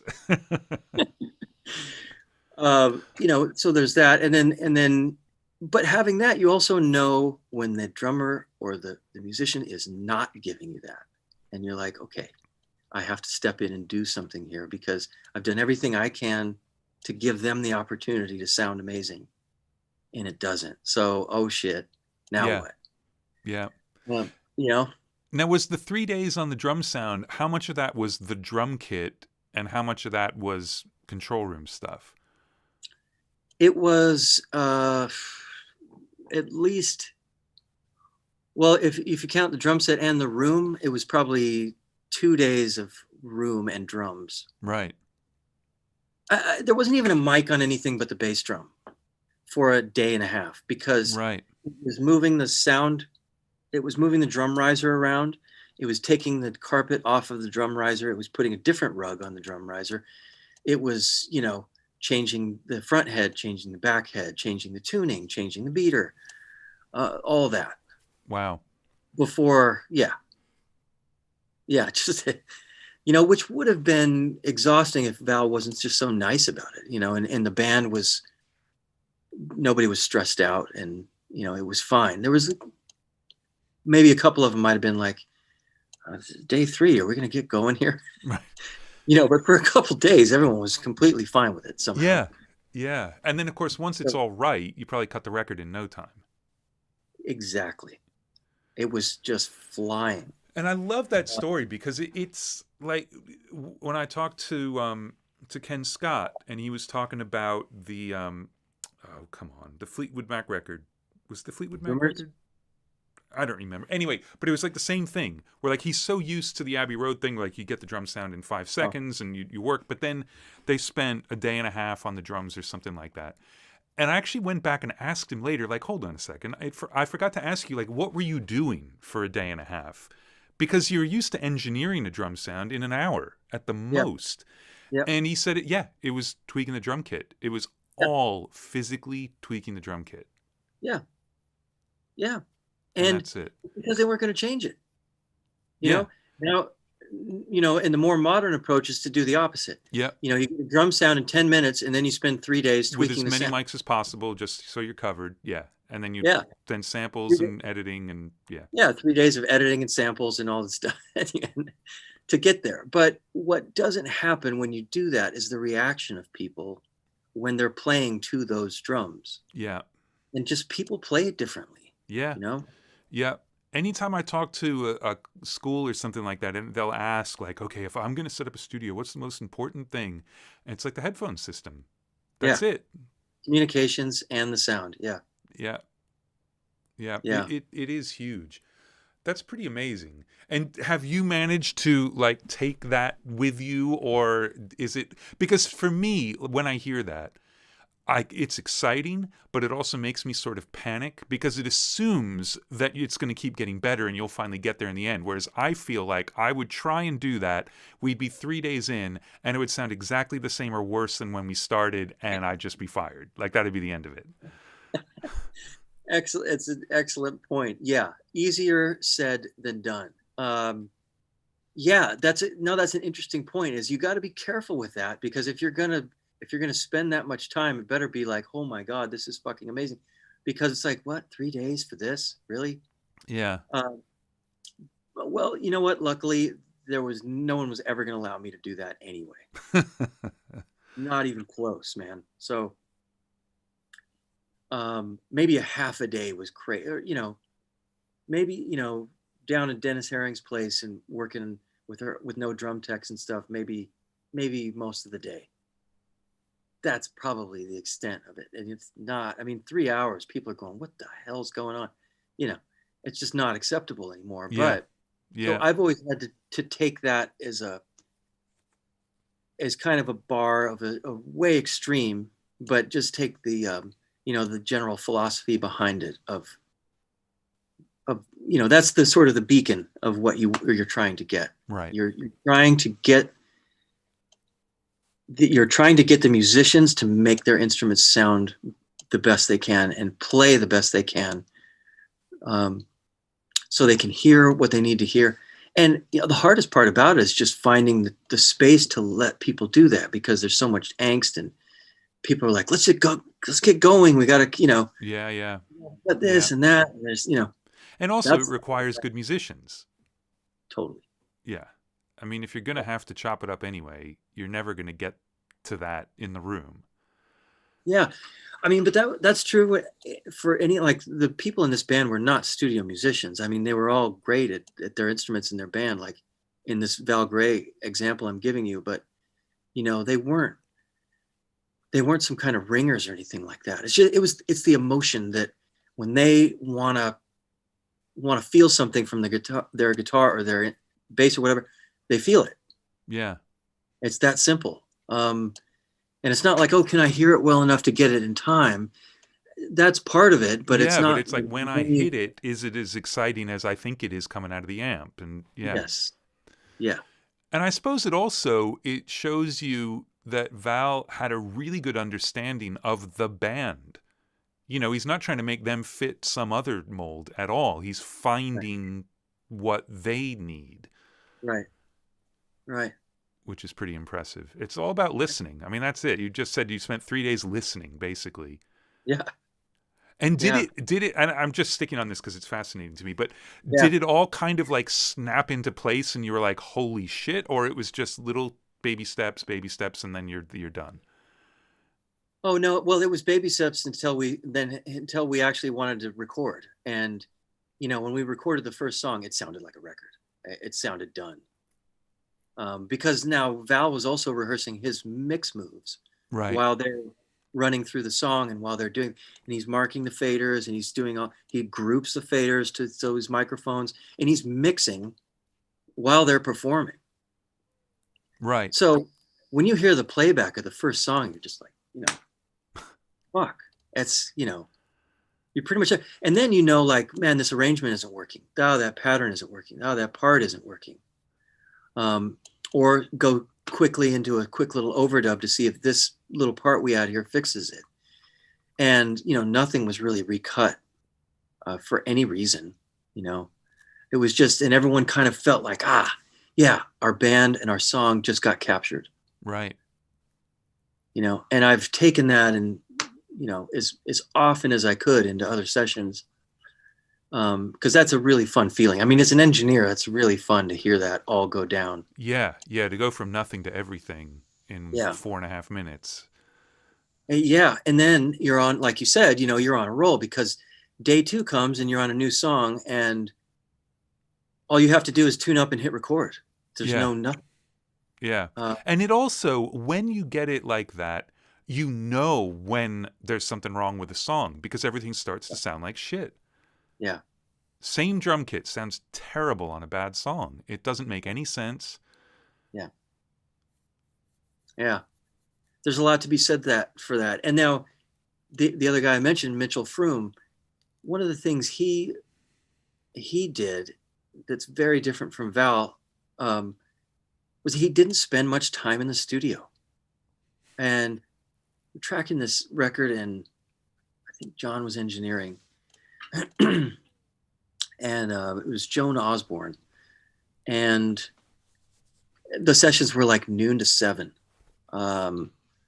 And he would get so much done in a day, and I would, having spent all this time with these other sessions that, maybe we're there for 6 weeks doing. We got half of the overdubs done on a record. Right. This whole thing is cut top to bottom, and just his ability to make decisions very quickly and really broad strokes on what should happen with arrangement was made in such a short amount of time because he was so clear-headed and focused on big picture song feeling. Yeah. Chad's always said that his ability to get the song right is just amazing, and feel is a huge part of it. Like the feel of the rhythm section, getting that right. Yep. And he would just gut feel it and check with musicians. That's another part that's so great about being with a bunch of people in a room is, someone's really strong opinion will come up and all the little minor ones go away. So you're left with, the more, really robust, passionate feelings, where someone goes, no, that other take was the best. Or, there's just decisions can get made quicker and they will last longer. Like what you thought that day, you still think weeks later. Right. Because there's no point in second guessing it. You've moved on. That's the take you've overdubbed. Like, yeah. So Mitchell is a master at that kind of stuff. All right. So then what gets you from there over to Ocean Way? Well, we skipped over Tchad. Well, yeah, okay. I was just looking at my notes thinking, hold on a second. You talked about Mitchell, but we haven't actually talked about the 8 months you spent with Tchad. So... Yeah, so Husky finally went independent. I don't know. He was probably assisting Tchad 3 or 4 years and started doing like Sheryl Crow records and doing Nora Jones and like huge things. And so I got to get in there and work with Tchad tracking and mixing for almost a year of just Tchad. And it was kind of an even amount of tracking and mixing. Los Lobos and, Randy Newman and Sheryl Crow and various other things. But yeah, mostly mixing. And he was still on 24-track analog. Yeah, 15 Ips SR, right? Yeah, 15 Ips SR. There was no DAW in the room. Actually had a 2-track Sadie editing thing for mastering or whatever, but it was never used. Right. Session editing or anything, And how was that? I mean, because it was the dream. Okay, so Tchad, I call him like the Jimi Hendrix of engineering, especially at that time.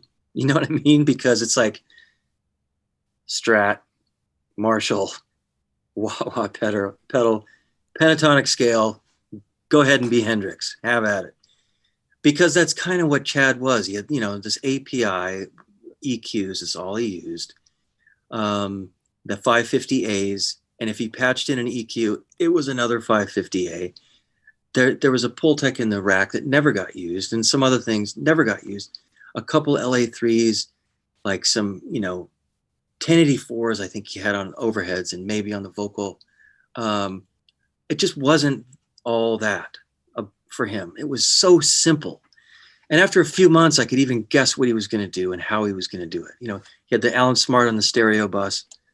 He never even took it off, ever. It was just on for whether you were tracking or mixing or whatever. It was set, and you would look over and see the meter banging, and there's no bother. There's no reason to touch it. Right. You just roll, and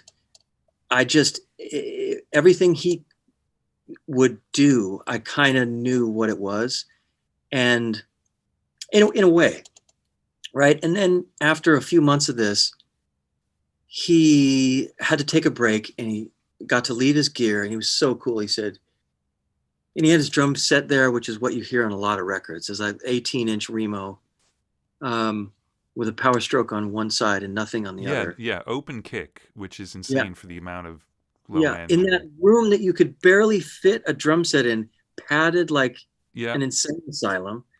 With the head staring at you over the toms. With an women head staring over the drum. He left everything and he said, yeah, man, you're welcome to use all this if you want. I was like, oh my God, this is going to be me. You're going to call some people. You got to come down. We got to check. I got to track all this. And so I did my Tchad impression, and it was obvious that it was like the IKEA knockoff of what he does. And it was very frustrating and unbelievably valuable at the same time, because I told him about it when he got back and played him what I had done, and he told me kind of his experiences kind of going through similar things as I did. Yeah. To the point where he just said, fuck it, I'm just going to do what I do. Yeah. I mean, he started doing his thing because he was sick of trying to copy Clear Mountain. Exactly. Which is hilarious because when I was with him, we never plugged in a reverb. Not once. No. And Clear Mountain probably had 18. Yeah, but he and Mitchell made like the conscious decision, like, fuck that, we're not doing that anymore. Yeah. Very inspiring to me. Yeah. It's hard to do, but again, that's kind of the beacon of like, that's where we should be headed here. If you really want to be like Tchad, don't be like Tchad. Yeah. Don't sit down. Yeah, you follow the concepts, not the screenshotting the plugin settings. Right. Yeah. That being said, I'm looking at a level lock right here that I use, but man, I screenshot everything he does. Yeah. So anyway, watching him work, I just realized he's just so musical about his decision making, and he's trying to create movement, and he's trying to create feelings, and he's not trying to engineer, and the more I kind of saw, how I knew what he was going to do, but had no clue what he was going to do. And then at the same time, like, it's not about the knobs. Stop with the knobs. It's not. Because no matter how I turn the knobs, they don't work the way he does. He does it. It's not the right time. It's not the right feel, tempo, whatever. Just stop with all that imitation stuff. And then, look at it more like a musician would look at it. Like, if you're a John Bonham fan, you don't just try and be the exact copy of John Bonham. You just try and let that influence you and let it leave you and try and find yourself in there somehow. And so, definitely that's the big takeaway from Tchad. Right. Was to be as confident as Tchad in your own thing. Yeah. Yeah. You'll get there one day, but I've given up. It's not going to happen.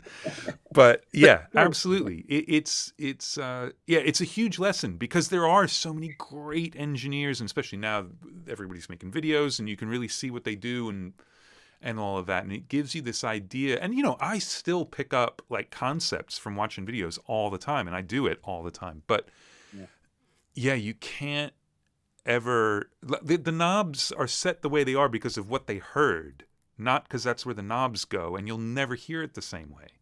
Yeah. So. Yeah. So, all right. So what made that stop then, and have you move on to Ocean Way? That stopped because he got hired to do a Pearl Jam record in Seattle. Oh, right. Yeah, so he was gone for whatever it was, 6 months or something. I don't know. But it was long enough for me to, I had to just decide whether I was. Now, I was also, at Sunset Sound before that, so I couldn't go there as well. But I had a couple things as an independent engineer that were going out there. Funny enough, I had actually mixed a couple of Real Big Fish songs before they came into the studio to work with them. Yeah, I saw that. So in '98, you'd mixed a few things for him. Yeah, and just by some weird coincidence, they came in to work with Val, and it was kind of awkward actually when we got into the studio. We're like, oh wait, you're the guy who mixed two of our singles on our last record. And now, oh, okay, cool. Well, Welcome so to the let's talk party. about that for a second. So how did that come up when you got that gig? I don't know. I mean, it was this really great guy. I can't remember his name. Bass player from Oingo Boingo was producing that, and I think we met in the studio, and I played him something, and he thought he'd give me a shot at mixing something. So Right. and it worked out. So it was like that. Right. Right. And then yeah. So I had gotten a gig to do a full album. Okay. Oh yeah. James Valentine. He's a guitar player in Maroon 5. Oh yeah. Yeah. He was in a band that from Nebraska that won a battle of the bands there, and they won like $50,000 or something. What? Huge money. Yeah. So they moved to LA to make a record, and don't know why they hired me to engineer. But I started doing it. So I left and kind of went out on this thing, and it was going to be a big, huge, long 2-month thing of recording and mixing. And so I kind of left everything and uprooted and done that whole jump sort of thing, not knowing how long or it would last or anything. And the singer, on like week 3 or so, I guess he had decided that for the making of this record, he would stop taking his medication or something. And something went sideways, and he decided he couldn't do it. So it just stopped. Oops. Yeah. And we had done like maybe 3 days of tracking or something like that. Maybe a little, probably more than that, but I don't know. It was something like that. So I kind of found myself without a job, and called Candace, who had started working at East West. She managed East West. And I said, hey, I was probably just asking for work. Do you know of any studios that need anything? She said, yeah, JJP needs someone. I was like, oh, wow. Okay. All right. Maybe I'll go and meet him. And the thing is, Dan McCarroll, he was a really, probably still is a really good drummer. Yeah. Oh, absolutely. He was in the band with Buddy Judge. He was in the Grays with John Bryan, and yeah, absolutely. Exactly. Great, greasy drummer. Yeah. Who went on to be like president of Capitol Records. King of the world, basically. Yeah. King of the world. Awesome dude. Yeah. And so, I met him when he was a drummer on a session, and we were hitting it off, and we talked about all the stuff that we liked, and we were just hung out a lot. And he told me at the time, he said, you know what? You should go and work with my friend, Jack Joseph. You guys would get along great. And I was like, oh man, I'm waiting for Tchad here. I gotta, any minute now, I'm gonna be working for Tchad, and, but thank you, blah, blah, blah. So when I finally met JJP, I told him that story, and he called up Dan.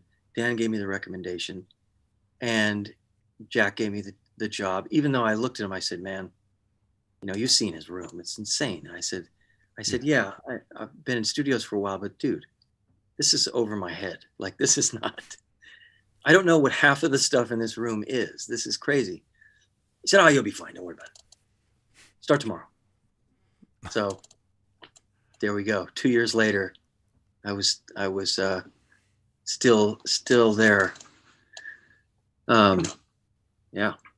Yeah. Well, let's talk about that for a little bit, because you can't just say 2 years there and then move on. That's a big deal. I don't know where to start. You got to pick with something. Well, okay, so he's still in A at Ocean Way. This is long before he moved over to D. He's got, if you guys listening don't know, just do a Google image search for like Jack Joseph Puig Ocean Way, and you'll find pictures of the room. And not only was it like every single piece of gear ever made, but it was every single piece of gear ever made modded in some way. A lot of them just modded for the lights or something like that, but a lot of them had audio mods. And I was told by someone else who worked in that room for a few years that, like, if a connection stopped working, you just ran a new cable. So there was this sea of dead cable covered with an ocean of live cable. Like, it was just ridiculous. And all centered around a Focusrite console, which is like one of 3 ever made that couldn't, nobody really knew how it worked except the people who worked on those. You wouldn't have seen it anywhere else. And it was GML or Flying Faders in there? GML, which I love George, but I got to say I would take Flying Faders as a user and trying to keep track of things. So it is a crazy thing to walk into, and he'd been in there for what, 8 years already or something like that?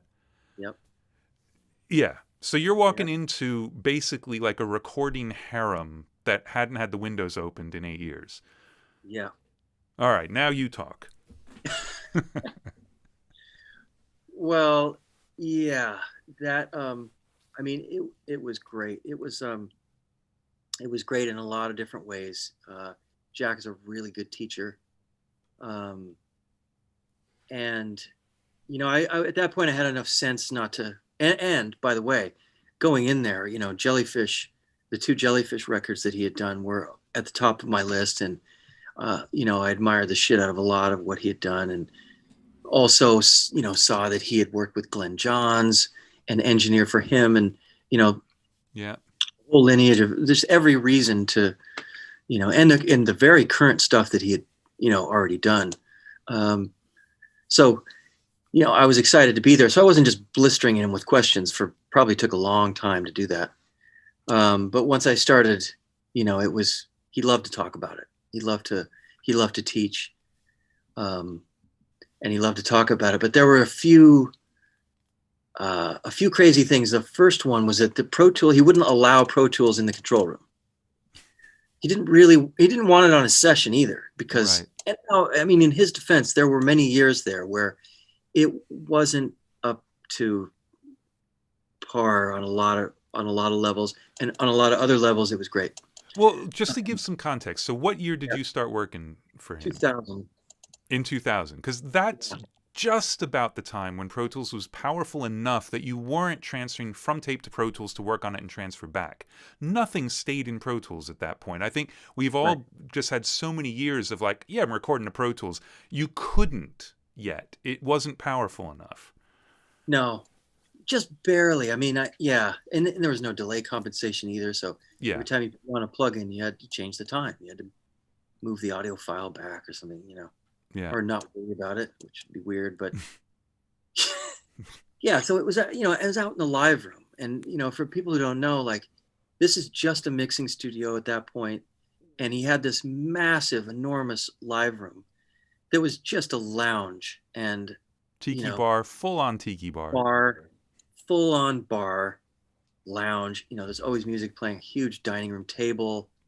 It was just like a bar, a hangout, with, I think Chris counted 67 candles or something like that, burning at all times. Like 10 o'clock in the morning, light the room with 20 sticks of incense and 67 candles, and then we can start mixing in the morning, Right.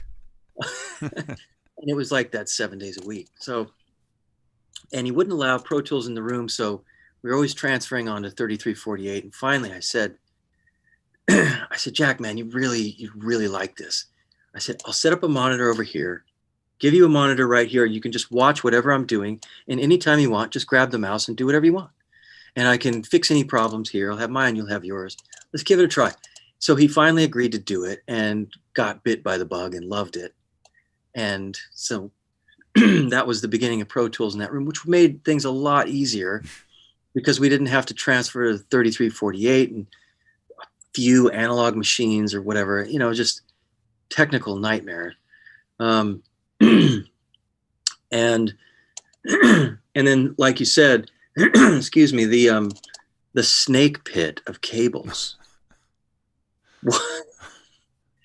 It was literally 2 feet deep of a giant spaghetti mess.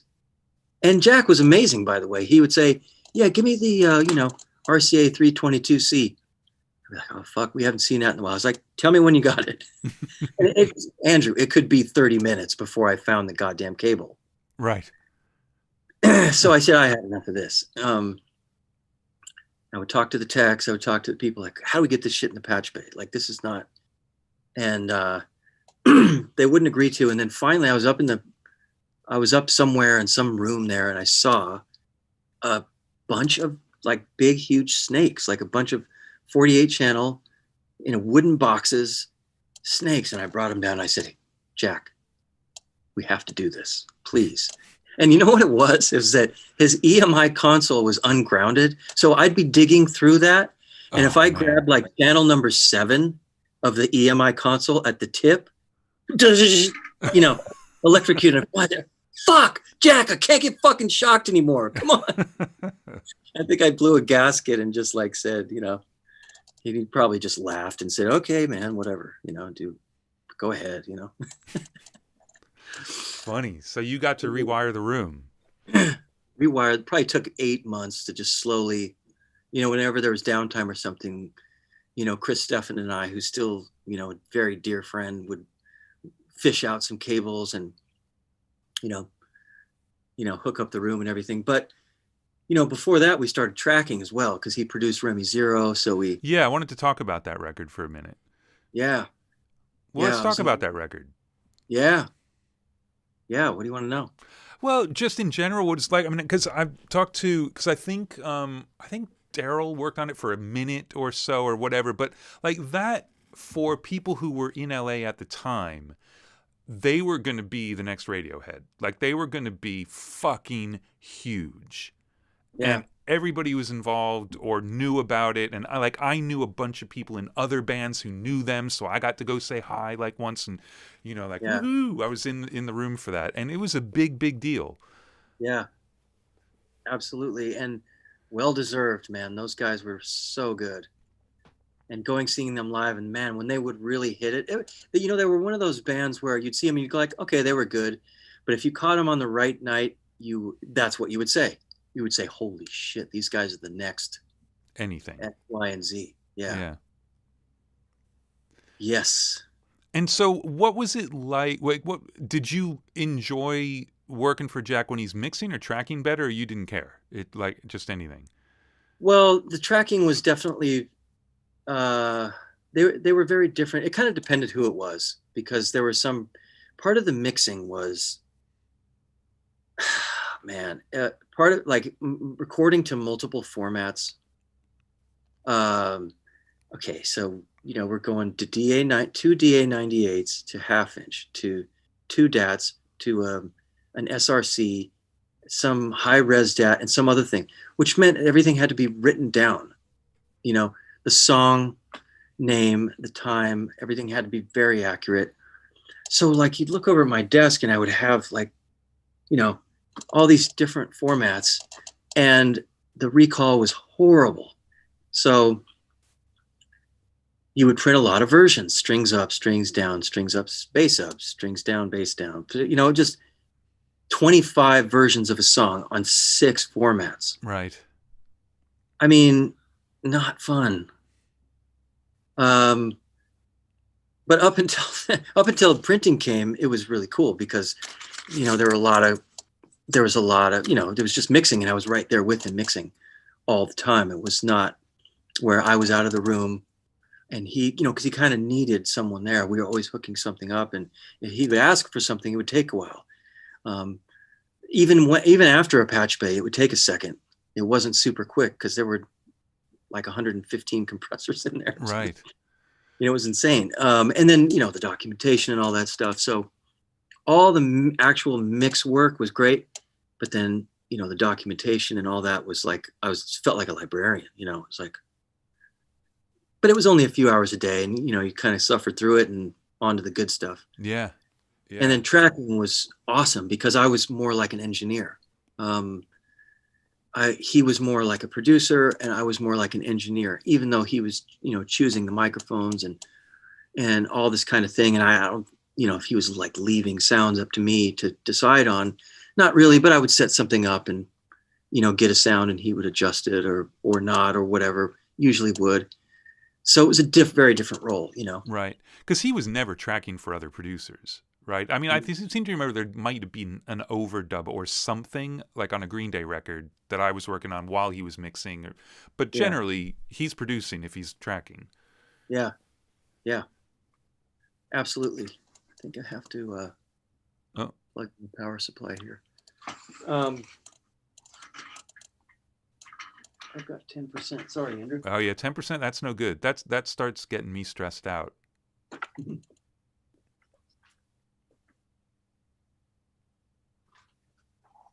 mean, or you could just move the computer over to the charger and we'd have a different perspective. No. Yeah.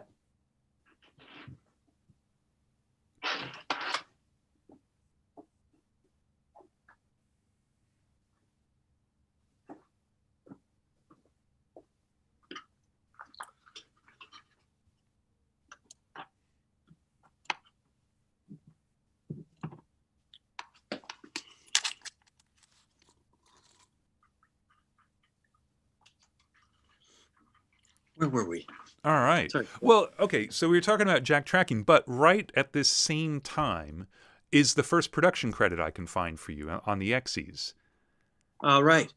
So how'd that come about, and was that sort of in between, or did you get some time off to do it, or how'd that work?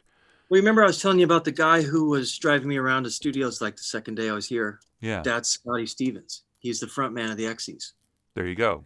So, part of paying rent on that situation when I first moved to LA was doing demos for that band in their house and house garage and everything. So I was always cutting something with them and working on things. And, whenever they would have downtime, I would, engineer their demos or whatever. And that kind of moved into some production things. And Scotty moved into being a lead singer and then got himself a deal, and I was helping develop that in terms of, engineering whatever, co-production was happening. So when he got signed, 2 of those songs that we were doing, they wanted to use, and they were my productions and mixes. So that's how that made the record. Right. Nice. And you're doing other engineering work throughout this on and off, right? Yeah. Yeah. Quite a bit. But it had to take a back seat because he just couldn't turn down, sometimes it'd be like a, 4-week project, and you'd have to turn down the entire thing to do 2 days of tracking or overdubs or mixing or whatever. Right. So I'd have to turn down a lot of that. Right. But Jack was actually really cool about that. And he was very supportive after I'd been there a while. And things would start to come up, and I've had a tracking session and say, can I do this? And Daryl actually subbed for me a couple times, and Jack was great about it. And I could just go off for a week or 2 and cut something and come back. That's awesome. Oh yeah. Because he could easily have gone the other way with that, because he's there every day and running that room is not easy. So he wants somebody who knows what's going on. And yeah. Yeah, I can't imagine what breaking in somebody new in that room was like. But how long did you overlap when you took that on? 6 months. Probably about 6 months. 6 months. And who was in there before you? Rich. He went on to become an executive at Guitar Center. Oh, right. British guy. I think his name was Rich. But very quick, he was really young, I think. I think he went into Guitar Center like within a year after leaving Jack. Right. I think he just decided he didn't want to be in the record business anymore. I'm not sure. Well, Jack broke him. That building has broken many people over the years. That and East, West, and cello, or whatever you want to call it. All right. Well, look, so you worked with Jack for a couple of years, and then it became time to just be freelance, right? Like that was... Yeah. It was a combination of getting calls that it just hurt too much to turn down. And just that I was just wanted to change. It was just a little much.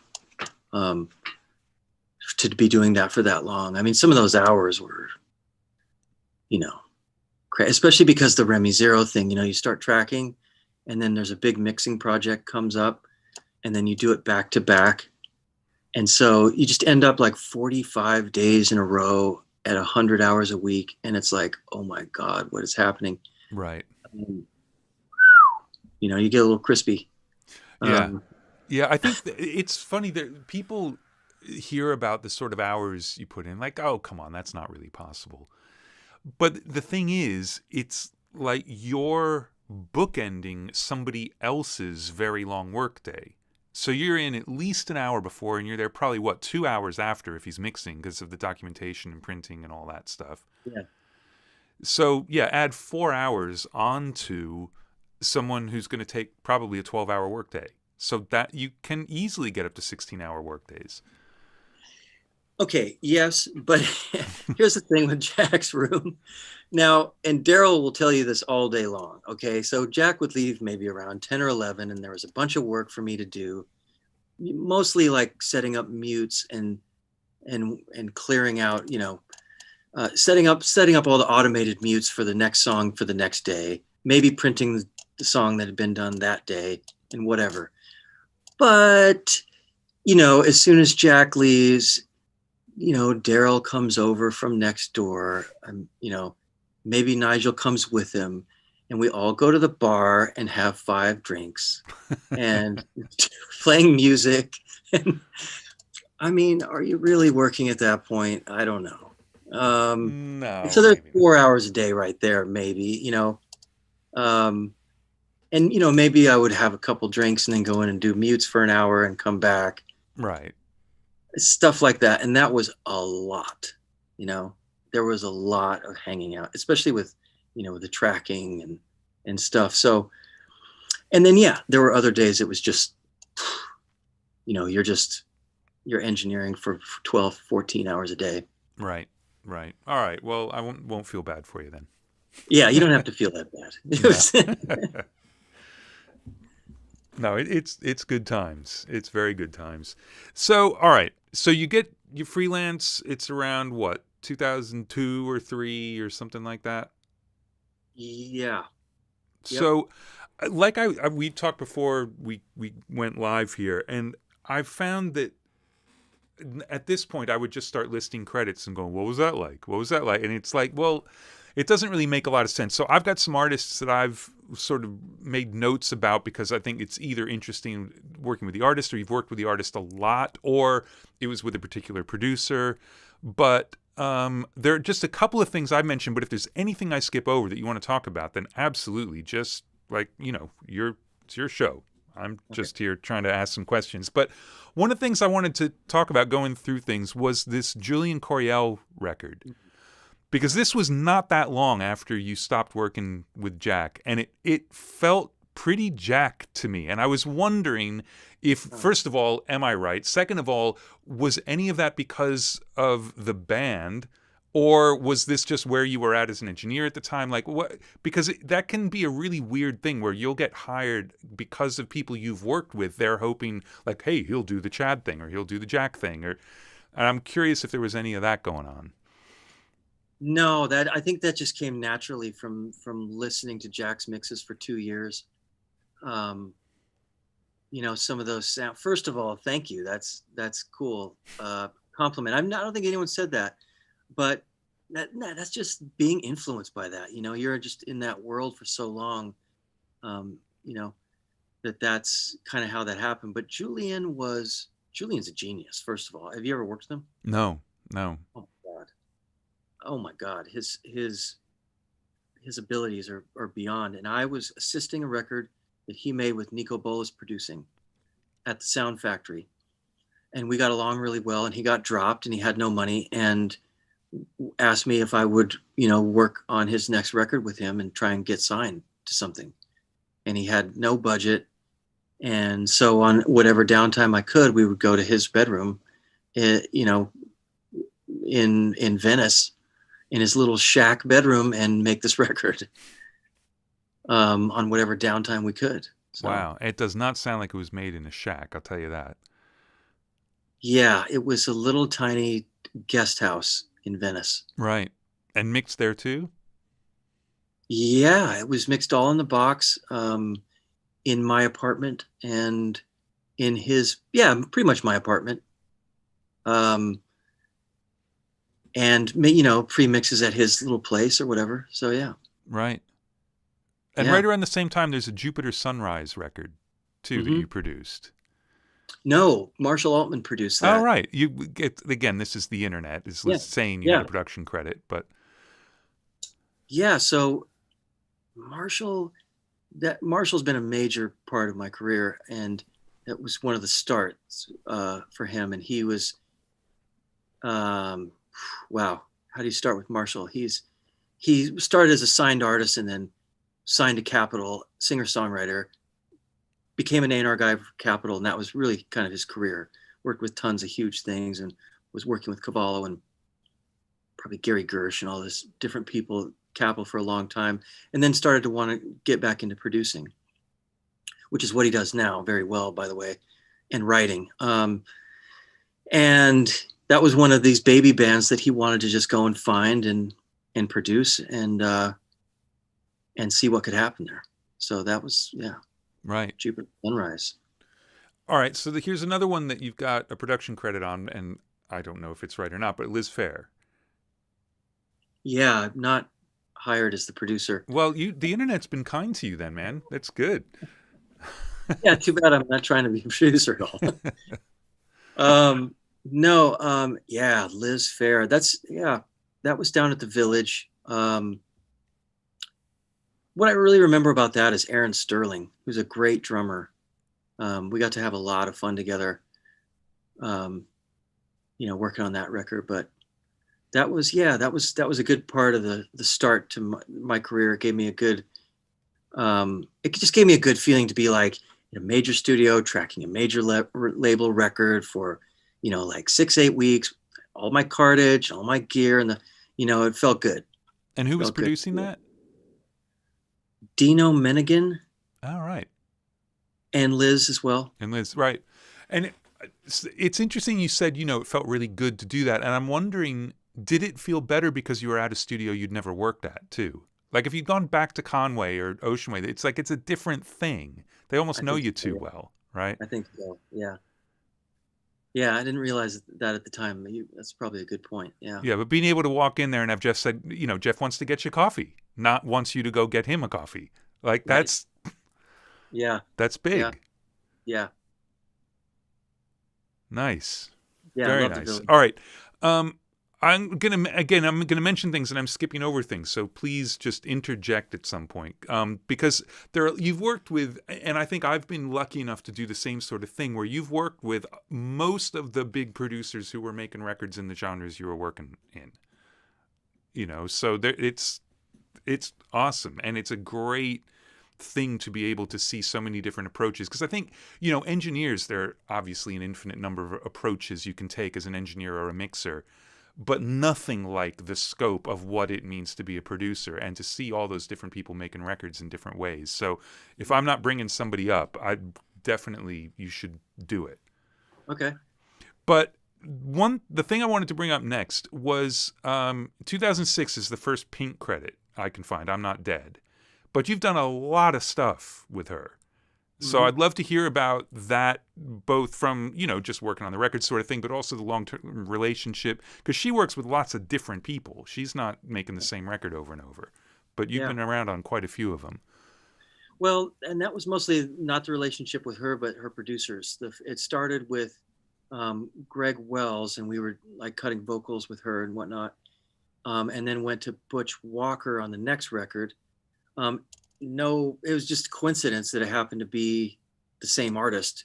It didn't come from her camp or anything. I had been working with Butch on other things at that point. So we went to the document room. Did you ever work there?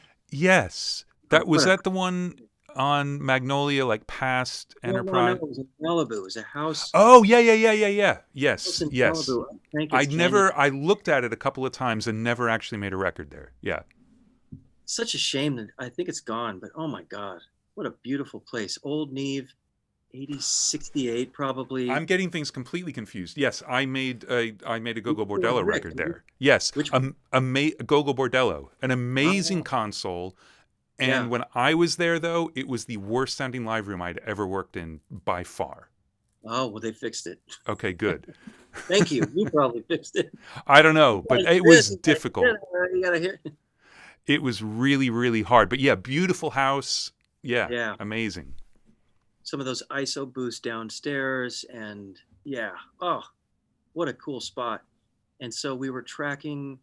Yeah, we had that place for a while, and Butch and her were really tight, and he was also cutting some of his solo record there, and we cut like just a whole bunch of songs from top to bottom with her, and she is phenomenal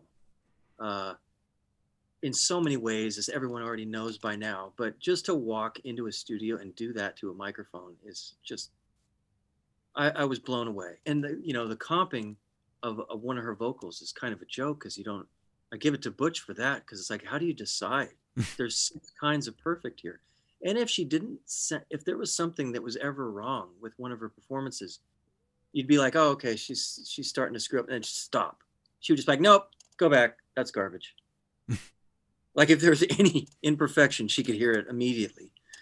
And she has a great macro view of her records. Right. Like way, way macro. She's not sweating details. She feels it in her gut, or she doesn't. And she cuts a lot of songs and puts only a few on her records. Right.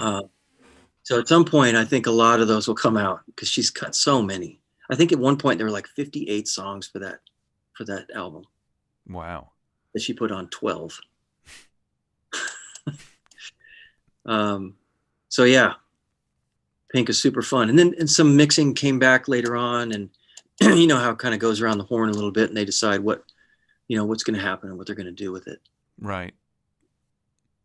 Well, you mentioned Greg Wells, so let's talk shit about Greg Wells. Greg Wells. Got to talk shit about that guy. Again, met him at Sound Factory, assisting him.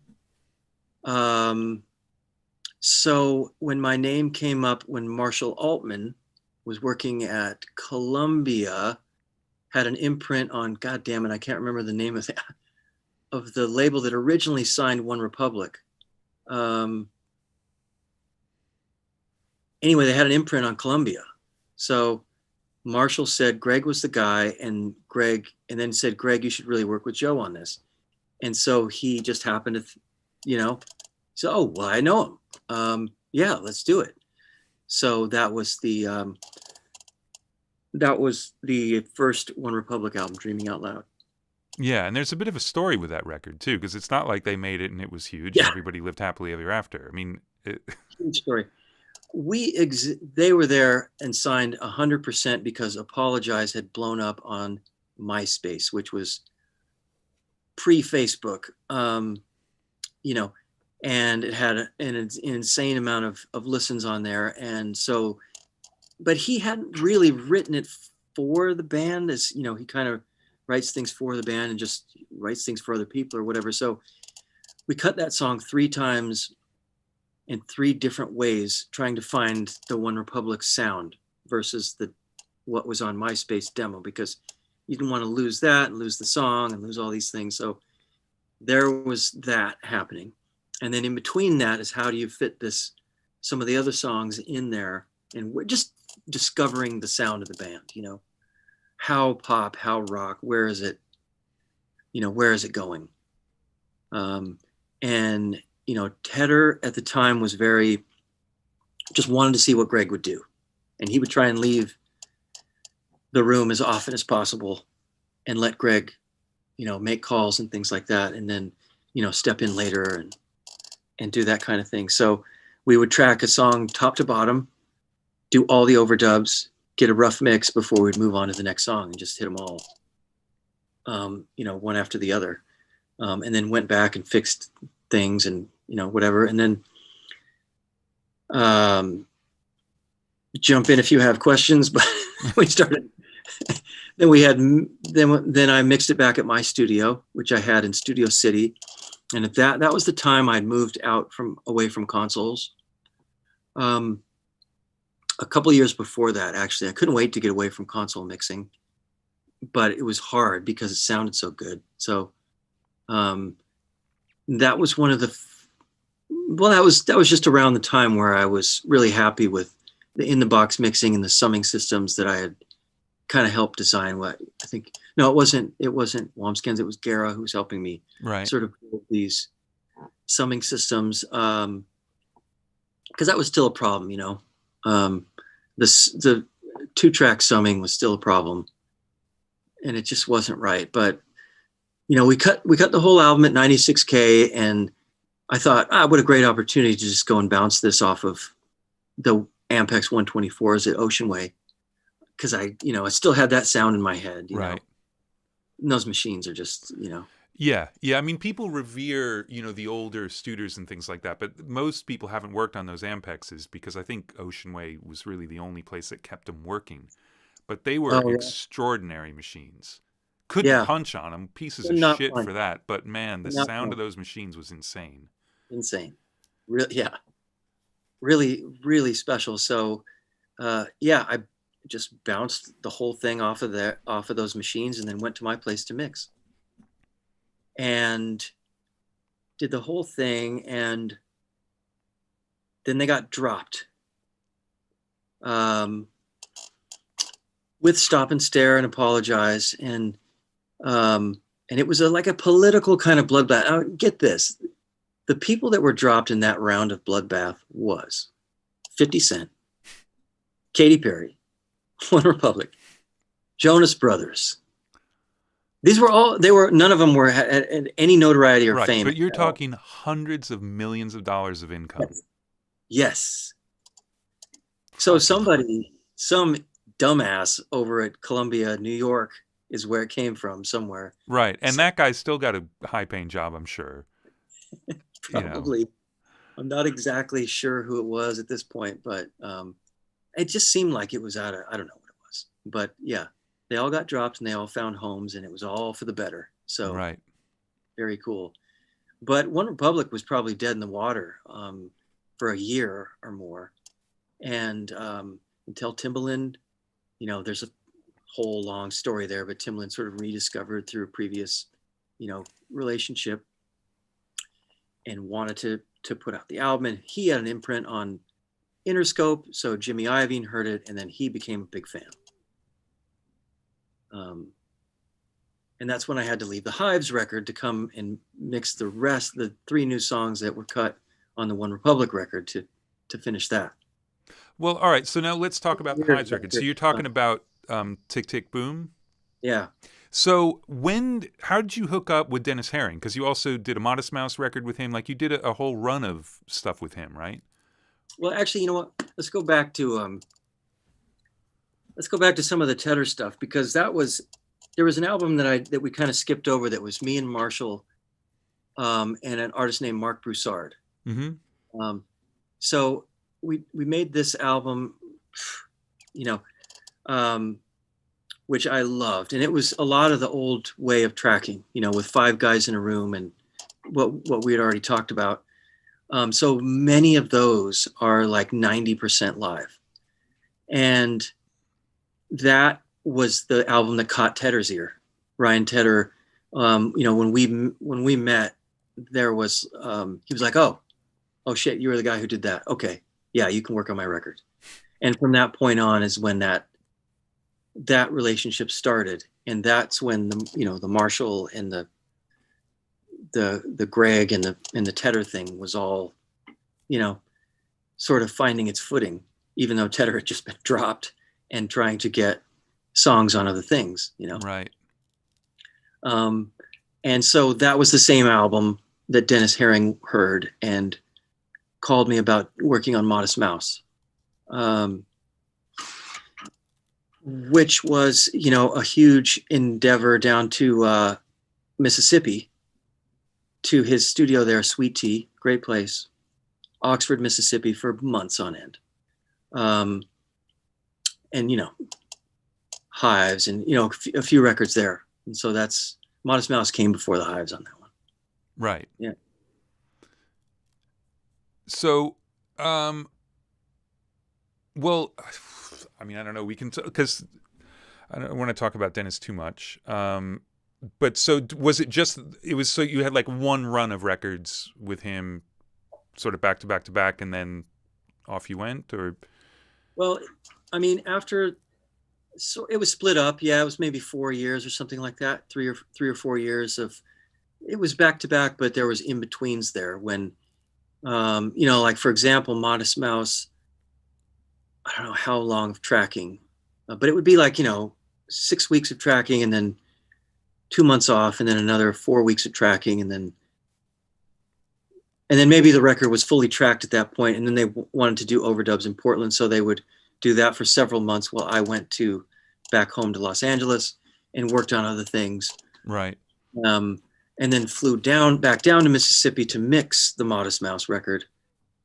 And then flew home, and then a few months later the Hive started up, and then it's just all that bouncing. And who ended up mixing Tick Tick Boom? I can't, because Dennis had called me, and I don't remember why that came up, and he was talking about me mixing that, but like he was still editing, so he was going to have to come and set up like in my guest room because I was mixing at home, and like it didn't work out logistically. It was not going to work. But I can't remember. That's cool. I didn't remember that you had gone back that far with them. Yeah, I mean, just on the phone, and like nothing ever happened. Right. And, yeah. I know Serban did a couple singles. Yeah. But he didn't do the whole record, did he? Maybe No. he did.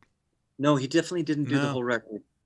I mean, we can look it up on the internet. Mark will tell us in a second. So it doesn't really matter. But then I want to talk, because the next Hives record, Lex Hives, we were talking about this before. I got the gig to mix that record, which was fantastic.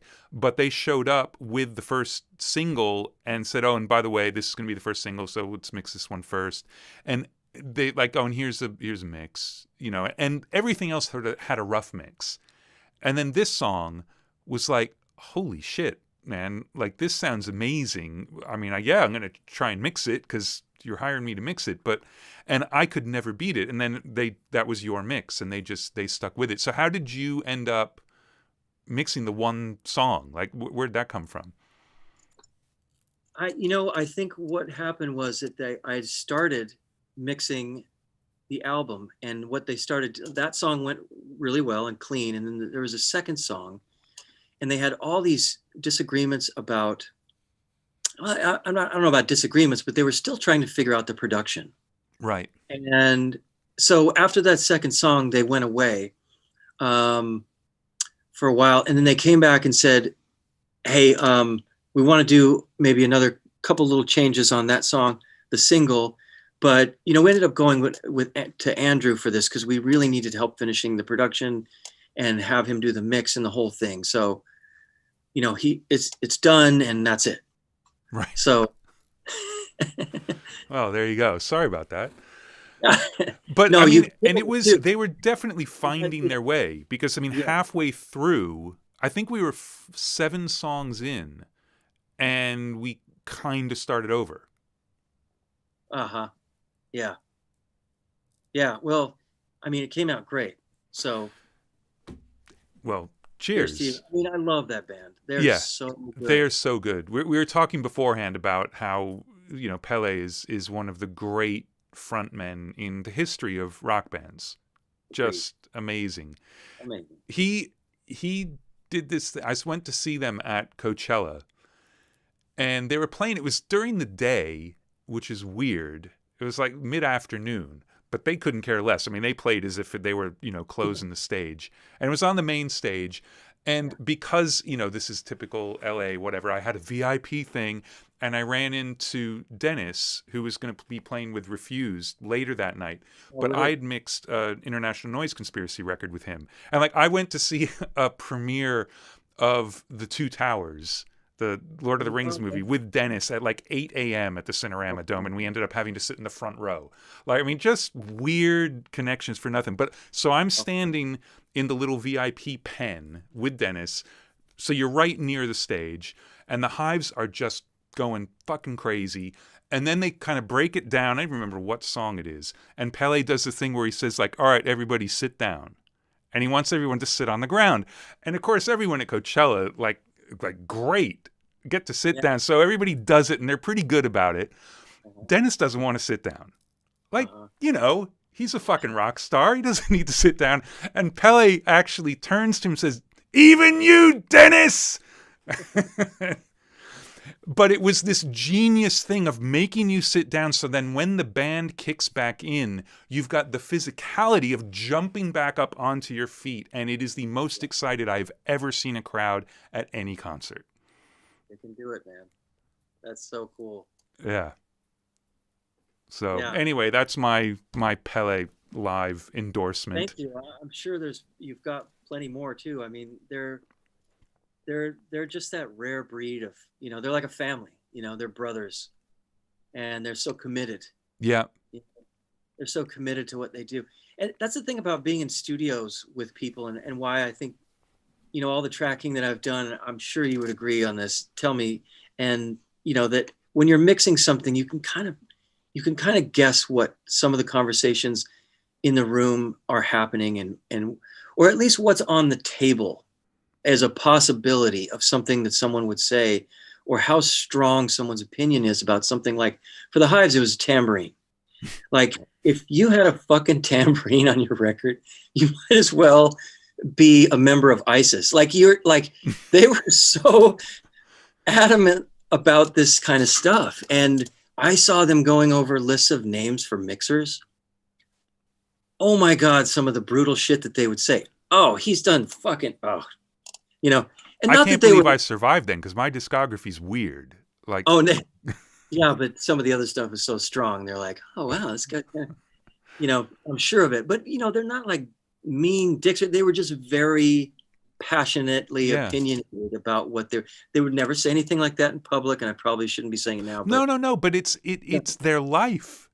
Yeah, and I say that not to protect them, just to say like, hey, this is how it was. These guys were. Yeah. They were like that. Like AC/DC never put a fucking tambourine on there.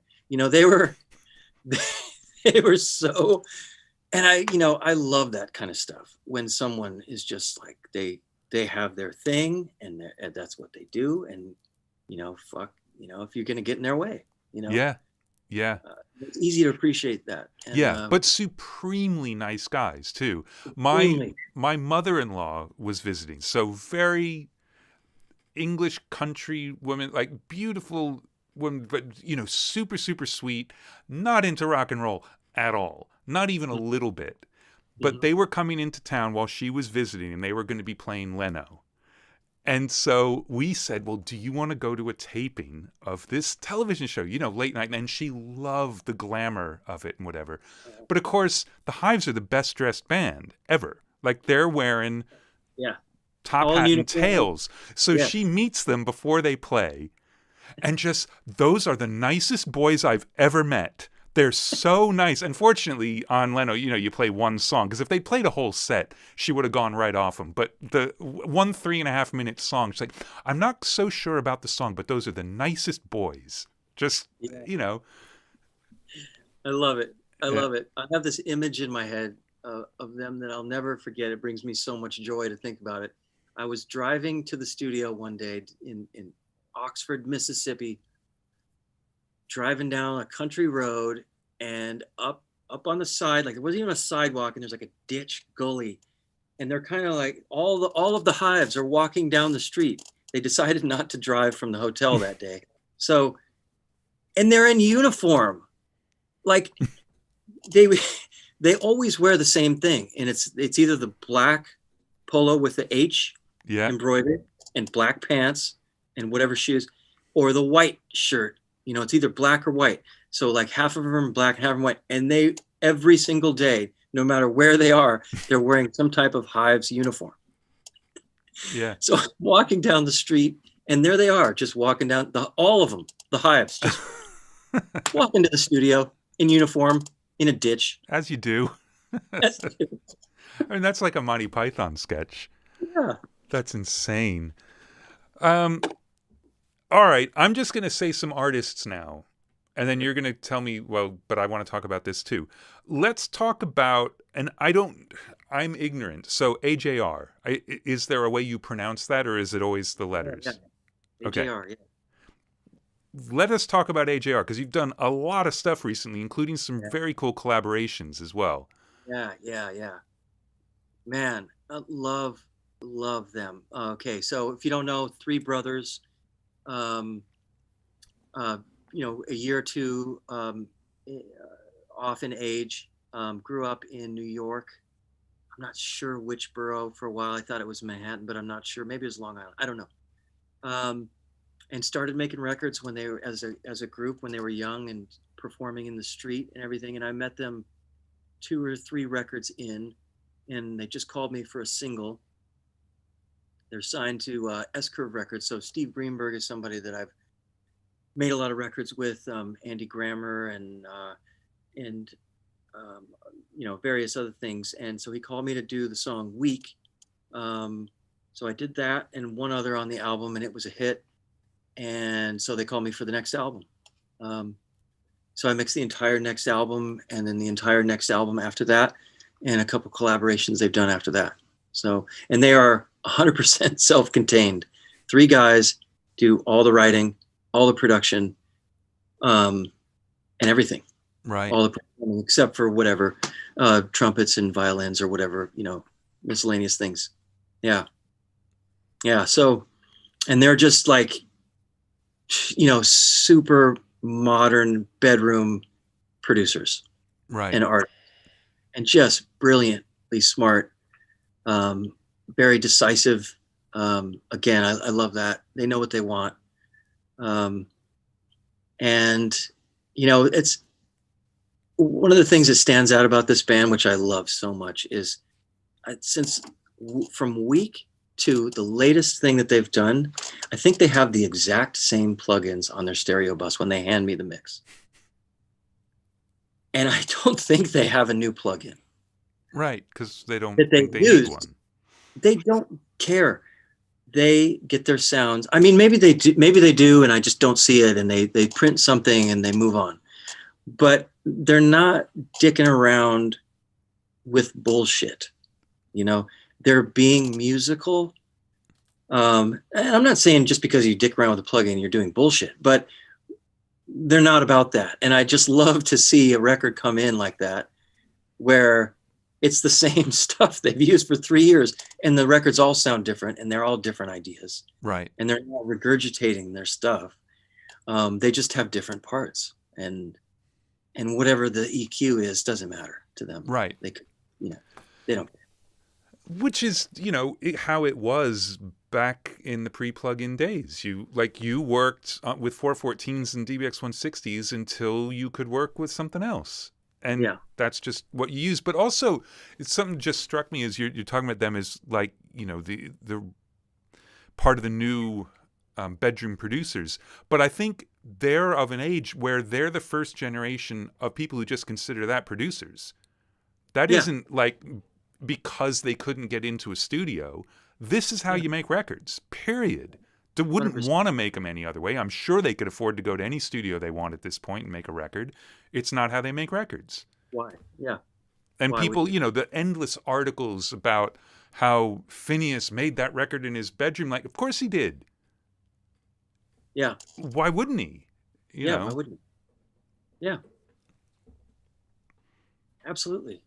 And the more you use the same thing, the better you get at it. Yeah. I mean, look, there are so many books about creativity where, like, rule 1, limit your tool set. Yeah, I have to do that. I have to do that all the time. Yeah, there's a really interesting approach for like learning engineering, which I'm sure I've talked about on this show before. But the Abbey Road Institute, and I don't know if they still do this, but from what I know, they teach it in the evolution of technology way. So like when you first get your first like mixing assignment, if you're going to their academy, you're only allowed to use the faders, and it has to be in mono. And there are no plugins. Wow. Then you get to start panning stuff. And then eventually you get an EQ on the mix bus like that. But because you can do it without the stuff. And rather than this infinite black hole of possibilities where you'll never make a decision, like, you have nothing but balance. Make it work. Yeah. Yeah, that is a good test. And the mono test is good too for arrangement. Yeah. And to really yeah, hear. And believe me, I've never bothered trying it. I just heard about it and thought it was a good idea. But I'm not doing that. You fucking kidding? But I think most people who mix for a living get to the point where, like, I've got my template that is where I start my mixes, and I use different stuff on every mix. And there are a million things in the template, but they don't get looked at. I built them and now they're there. And there are maybe 6 or 7 things that I go to a lot. 90% of the stuff I do is in 6 or 7 plugins. Right. Yeah. Because you just know them inside out. You've obviously gotten really, really good at those. Yeah. And then every once in a while you realize you need something else, and then you're down the rabbit hole. But you're building it specifically for a song that needs a thing, not, is this the right EQ for the kick drum? Like, yeah. No. Yeah. No. Well, so let's talk a little bit. I want to come back to a couple of these records specifically, but let's talk about sort of your evolution. Once you're freelance and you're starting to mix a lot more, you had a room in Studio City for quite a while. Now you've got the room here that's near your place. But so what has been the evolution of you as a mixer? Because you talked about your early mixing, like you couldn't wait to not be mixing on consoles. Like you were done with that. Mm-hmm. Yeah. Well, that, most of it was creative and some of it was technical, and then some of it was more was more the atmosphere, because there was, I don't know if you remember what studios you were working in, but there was when studios were closing and there were auctions and the budgets were being slashed, it was kind of a dark attitude. And sometimes you'd walk into places and something wasn't working, they'd be like, yeah, whatever, or like, there's no coffee. It'd be like, it was just kind of dark. You were like, damn, not a huge deal, but it was there, Yeah. And it was there like, oh, well, I could do that. I'm not missing, this huge experience anymore. Yeah, I've got plenty of no coffee at home. Yeah. I got plenty of like, it doesn't work. Oh, well. So there was that, but, there was the recalls. It was driving me insane. And, getting something back and, the freedoms, but a lot of just creatively, just being able to imagine something and make it happen quickly is just so much better in a workstation. The console I felt like I was just slowed down and I just couldn't move. It was just like a big anchor,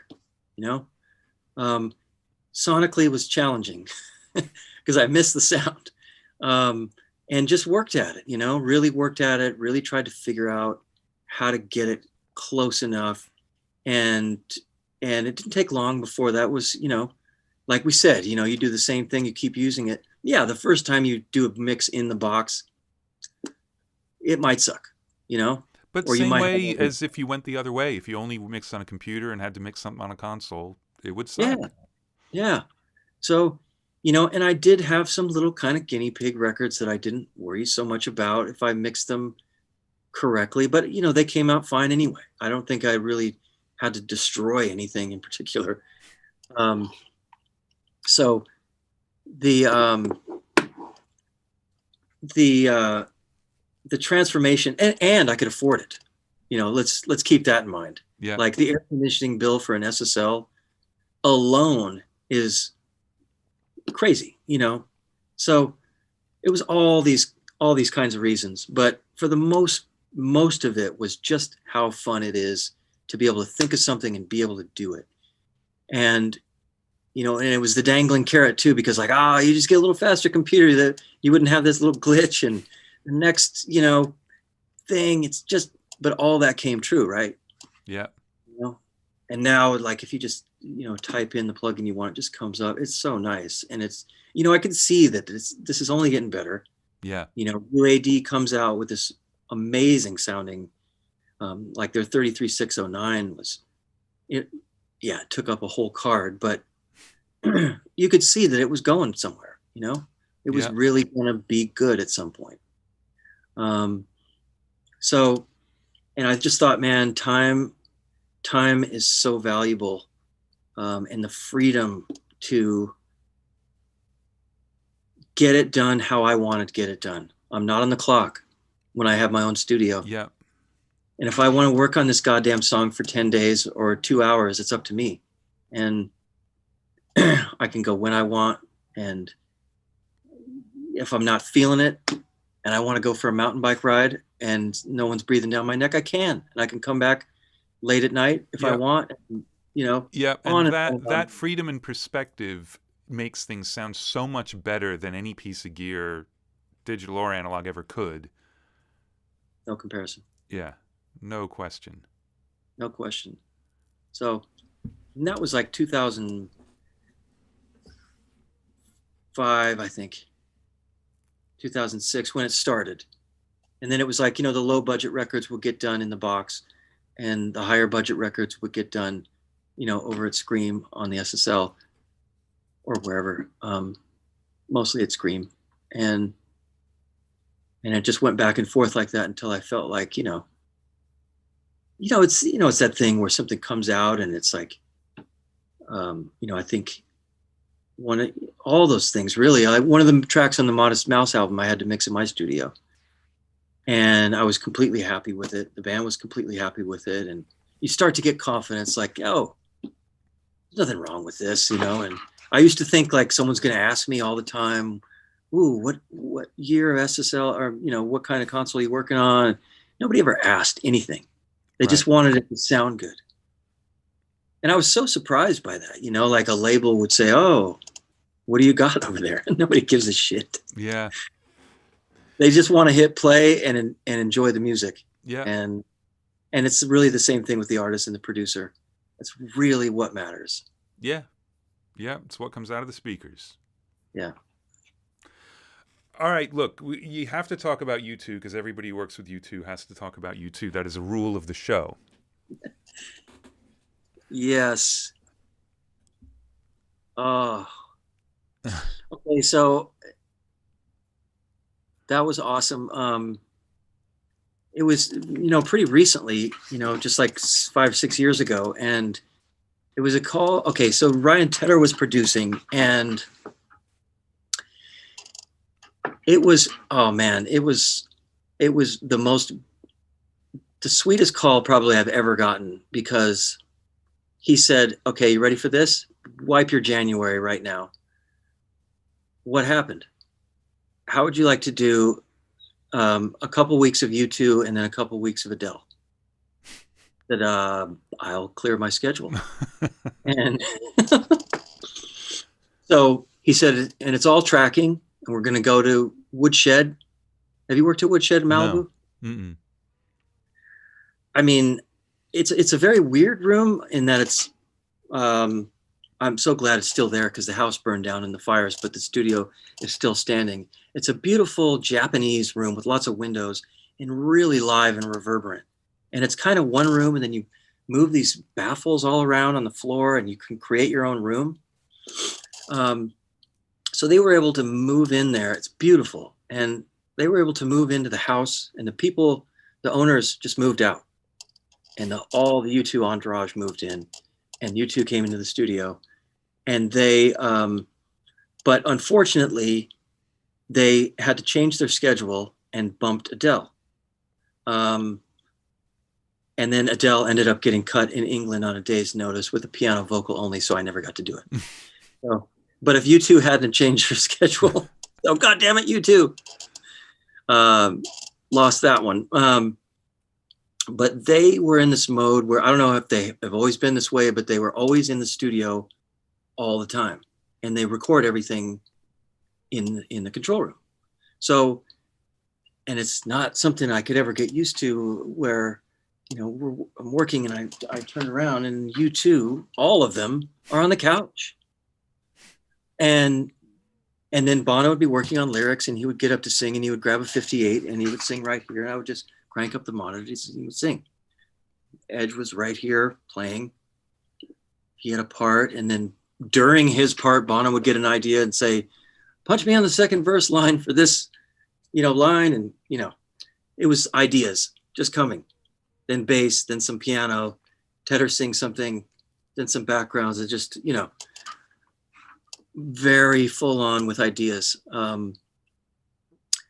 And they're really going for it, and it was such a thrill to see them in that element. And it wouldn't work that long hours. It was 6 or 7, but they were all in there and all focused. And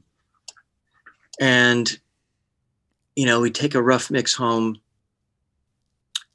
and then the next day, I think 3 or 4 times this happened, they would just say, I mean, mind you, at the end of the night, high fives, oh my God, we've got it.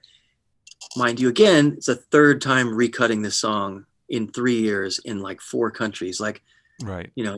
We'd start cutting the song and be like, hey, pull up the version of that song from Dublin, and we'll grab the keyboard part from New York and last, and then And Ed remembers every single thing he's ever played on it, even if it was just a playlist, like fucking everything. Yeah, different key, different tempo. So it's like, hey, put these 2 things together in the right key and the right tempo, and then we'll overdub on that. And that's how the day would start. And then all these amazing ideas would come, and they would be happy by the end of the day. And then the next day we go, no, that's not it. Start over, and sometimes things were moving so fast I didn't have a chance to agree or disagree. I was just trying to wrangle everything in and just, but I do remember wondering about, whether or not I really kind of agreed with, I was a fan, I was a U2 fan from way back. And so to hear his voice and singing the way he does, you had me. It was amazing. Yeah. But he didn't really agree with that. Not that I was telling him what I was thinking. I'm just saying he listens back and thinks something else. So I just go, wow, oh man. And I'd never really had that feeling before to be in a room with someone where you're not sure that you're on the same page anymore. Have you ever had that? Yeah, and with them. Yeah, I remember walking back to a hotel with Greg Fiddleman thinking, like, are we actually getting anywhere? Like, what's going on? But it's, their vision of themselves as a band is just, nobody else can possibly have any idea what it's like. Agreed. And when I interviewed Steve Lillywhite, a lot of stuff sort of occurred to me. Like, first of all, they were doing this from the time where like half the band couldn't even drive. Like they needed to be picked up by their parents after the sessions. Yeah. And they've never had a personnel change. It's like the only band ever that has never, not even for a second, had a personnel change. So they've been in that bubble their entire lives. Yeah. And it goes deeper than the band too, like roadies, managers, and other people. Yeah. The community. And even to the point, I think, for a long time with Eno and Lenoir and like that group, like that was U2 Universe. And it's it's a beautiful thing. Yeah. But there are decisions where you can't, there's no way to understand the context they're making the decisions in. I know. And some of the things I was just so like, really, wow, that's where you're coming from on. Amazing. I never would have guessed that in a million years. Yeah, but they're always right, Sure. Well, I mean, obviously. And they, I mean, how are you going to argue with that? Because it's not about right or wrong. It's about what. And I do want to clarify when I say that, I'm not saying that like, oh, every U2 album is perfect and awesome. It's like, but every U2 album is 100% U2. Yes.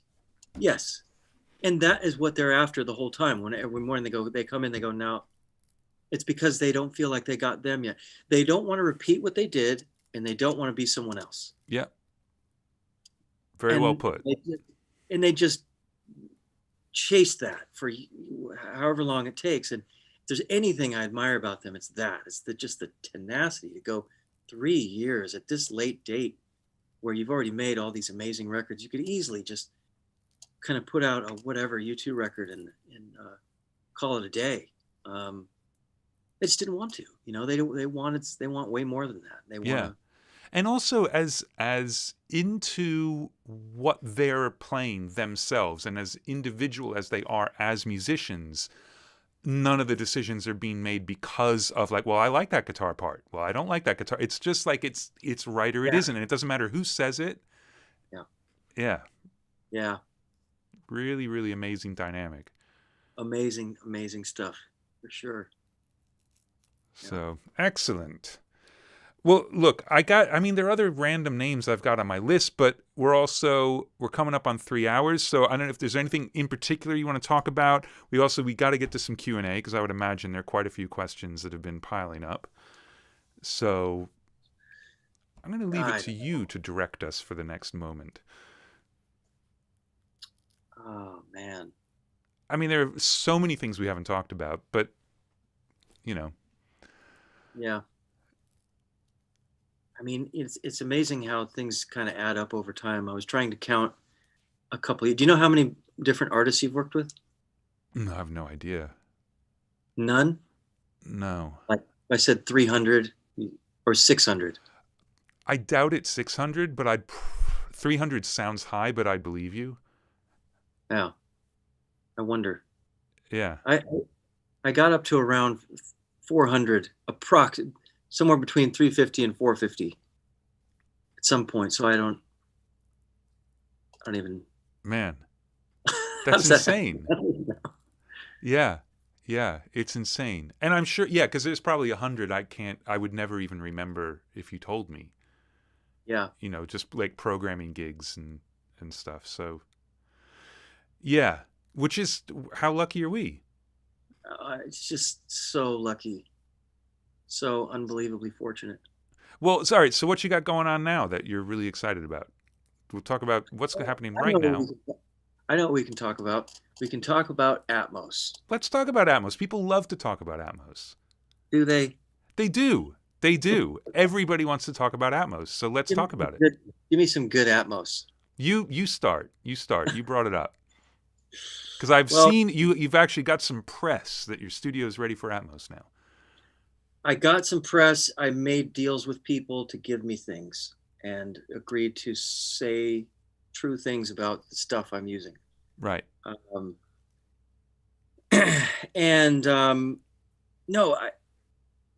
I don't know about you, but I would love to hear a band go into the studio and have Atmos at their disposal and all the panning and everybody get in there and go, okay, let's put this there and that, put that, and do it all from the start. Yeah.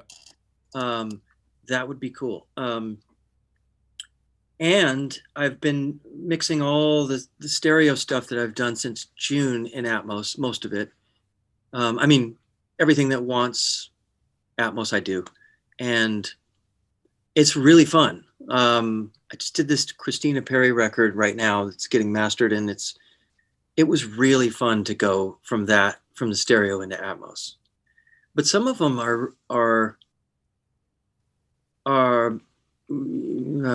don't follow in that path that well, which is fine, of course. But some of the catalog stuff is just getting thrown out there in a way that makes me wonder what's happening. Yeah, I don't know. The decision-making process behind some of the things is odd. But I'm like you. I would love to be able to do some stuff where it's like, this has nothing to do with the stereo. I am now going to do an Atmos mix, and I haven't really had the opportunity to do that yet. And I'm planning on doing it because I've got these low roar records, which I'm production and I'm the label and I'm practically the artist, so I can do whatever the hell I want. But it's a matter of time for that. But I've found that even stuff that I've mixed in stereo, and I haven't had to do stereo and Atmos simultaneously for a new project yet, which is weird that hasn't happened. Yeah. But I went back and did a couple records that I had mixed in stereo a few years ago and thought, great, I'm going to finally open up the mix in stereo, and I'd already made an Atmos version of my template, and I'm going to do that. And I got many hours in and thought, this is a fucking nightmare. And I went back to the stereo version and printed like 50 stems per song and did the Atmos version from that. And it was so much fun. And it was amazing. Yeah. Because it's like, at the moment, I don't have the same mindset when I'm doing it. Yeah. Yeah. It's the kind of thing I would love to see it take off. I would love to see it work. And I was skeptical at first, so I got into the consumer side first, and I went and I got, I got some different consumer systems, and I ended up with a Samsung. I can't believe I just said that. And I like it. I can't believe I just said that. I really like it. It's fun. And so that's where I started. And I think the headphone thing is just, it's not working for me. And I don't get it. It's so, even when it's really good, it's just subtle compared to walking into a room full of speakers, or even walking into my living room with this shitty little Samsung. It really fills the room. It's really, it's a really cool experience, and it's a physical experience. And when the mixes are right, it's really fun. And so for that to happen on a first generation TV sound company, to make that, I mean, what can happen when, Sonos maybe gets serious about it, or Bose gets serious about it, or anyone in the consumer I feel world. exactly the same way. I know they're really pushing the headphone thing, and I completely understand why. But I love the idea of the home systems getting a bit more affordable. Because right now, like, you could do a decent one for $3,000 with extra speakers, but that's way too much for a lot of people. They're just not going to spend that. So when that gets more reasonable, and you can actually just do the sound bar and it'll do stuff, but then, like the Sonos thing, add a couple of speakers in the back and add a sub, and it can just expand and fulfill the promise of it. Yeah, I think that's when it's really going to be amazing. Yeah. Because you get, like, I find, like, one of the things I'm finding is I can kind of do anything I want with front-back panning, but I can't really screw around with the left-right panning too much, because it destroys the headphones, and it destroys compatibility with what everybody's expecting, knowing the stereo version. Which is a shame. And it just limits you. And so there have been a couple of things where I've kind of gone nuts. Yeah. And so far I've gotten away with it. And I don't know if it's because they didn't notice or what, but, taking like the background vocals and turning them into a circle of people that are spinning around over your head. How cool is that? It's the best when it's musically appropriate. It's amazing. Yeah. It's what you're always trying to make happen in a stereo mix and can't. Yeah. And, Sonos does make a couple of things that are IKEA exclusives, right? So they're like picture frames. There's a bookshelf, like these things that are like basically furniture, maybe a lamp. I mean, if you go into this direction, light panels, that they don't look like ugly speakers. They don't look like you're in some kind of AV tech room or something like that. And if that kind of thing starts to happen, then you're not ruining your ceiling. It doesn't look all weird. It's wireless, and it's possible. Yeah, it absolutely is. I mean, look, even it sounds ridiculous to say like the Echo Studio is going to work, but it kind of does. I mean, you get a sense of something. It's not surrounding you. It's not over your head, but you do get a sense of something out of it. Yeah. So, yeah, I agree. I think that the consumer speaker-based playback and cars, it's perfect. Perfect. I mean, you look what Elliot Shiner managed to get Acura to do for the 5.1 stuff. Mm-hmm. You know exactly where people's heads are going to be, and you know exactly where the speakers are going to be. Yeah. Brilliant.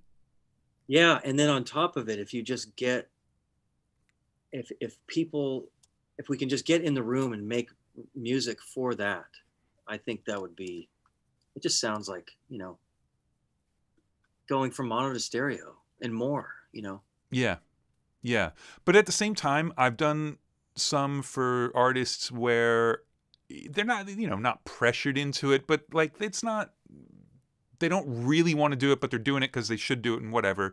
And they love their stereo mixes. And there is something about slamming a million things through two channels and only having phantom center that gets destroyed when you spread it around the room. And so The trick has been for me anyway, has been trying to keep that feel while spreading it out.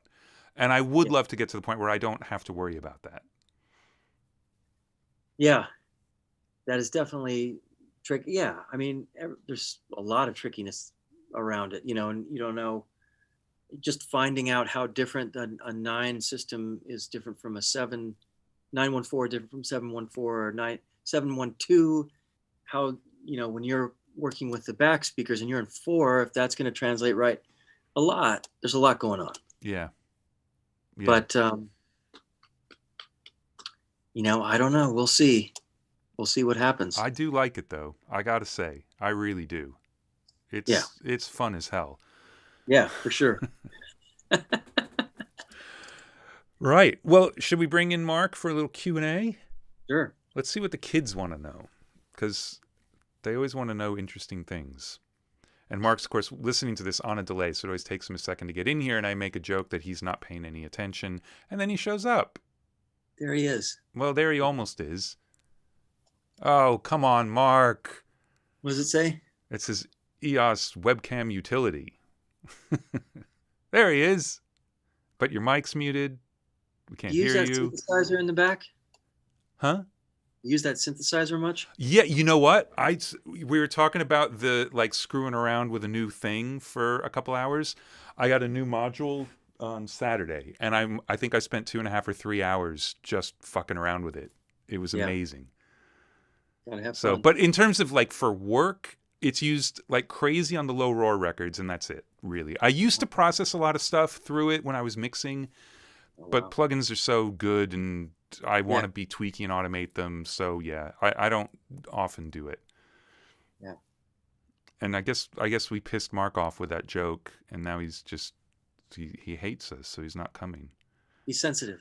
He is sensitive. It's that Midwest sensibility, Doesn't know when you're joking. I can say that because I was born in Cleveland and grew up in Columbus for a while. So. You're born in Cleveland? I was born in Cleveland, yeah. Yeah. Hey, by the way, I would love to hear you talk about 99 Problems for 30 minutes or more. Does that exist out there? Well, can I tell you, that was one of the things where with the Hives, it actually kind of pissed me off, because they're like, it was the one that you mixed, and they're like, yeah, we want the low end 99 Problems. Well, then be a hip hop record. It's so many rock bands, and they're not the only ones. So many rock bands have said, we want this 99 Problems. Well, that can't possibly happen. Yeah, but we could talk about that. Oh, Mark says talk for a minute. So come on. Well, all right. I mean, I can tell you that mix was done on an 8068. I had 3 1176s. 2 of them I put on the bus, and 1 of them I put on Jay's main vocal. The only other piece of outboard gear on that mix was a Fatso, because someone said, man, you should check out the Fatso. So I rented one. And that's a parallel on all the loops and programming just in the choruses. So I bounced it all through there, and then just automated mutes. Or I couldn't even automate. There's no automation on that desk. So I think that was in Pro Tools, because I had to slide it, because the Fatso was weird. It had a time delay. So it was out of phase a bit. So I printed that, slid it, and did some mute automation on that. But it was one of those things, we weren't done tracking. All the 808 and all the scratching got put on day 3 of the mix. But that mix sounded like that within 2 hours. I don't know what the hell happened. But to the point where I stopped listening to it on speakers, because I didn't want to fuck it up. I didn't want to be tempted to mess with things. So I spent days 2 and 3, if no one else was in the room, just listening through the speaker on the ATR 102, the little 1/2-inch machine. Because I thought, I can tell that it's still fucking huge, but I won't be tempted to change things. Man, that is a very veteran move. That is really wise of you, in my opinion. It just, when things all of a sudden start exploding out of the speakers, and you don't have any idea why, but it's the mix becomes unbreakable at that point. So we could add 808, we could do anything we wanted, and it wasn't going to change. But if I worked on it, I was going to break it. You were going to break it. Yeah. Don't just hands off, leave it alone. So what about the arrangement of the whole thing? Was that already given to you and done? A lot of it changed along the way. I mean, it was like we were getting vocals from Jay like right up to the very end. The whole thing with the back and forth with the cop and like the filtered voice on that, I'm like, well, there's no more outboard gear in here that actually works. This was at Rick's house, and so there was just very little gear other than the console and those 1176s. And so I just used like the EQ on the board and filtered it. And like, okay, well, I guess that's a thing. We'll just do that. But yeah, it was weird. It was a really, really simple mix, but we were overdubbing constantly. Like the 808, like, oh, we'll lock up the 808 and let it do its thing where every kick drum sounds different. And then, of course, people were mad because there were like 2 kick drums in the entire song that were amazing. And the rest of them were all like a little bit off. Like, okay, so now I got to put that in Pro Tools and I'll chop that up and fly the good 808 kick around. And Gotcha. And then the percussion, actually. The percussion was a huge, huge deal on that song. All the guiro and all that stuff that happens in the chorus.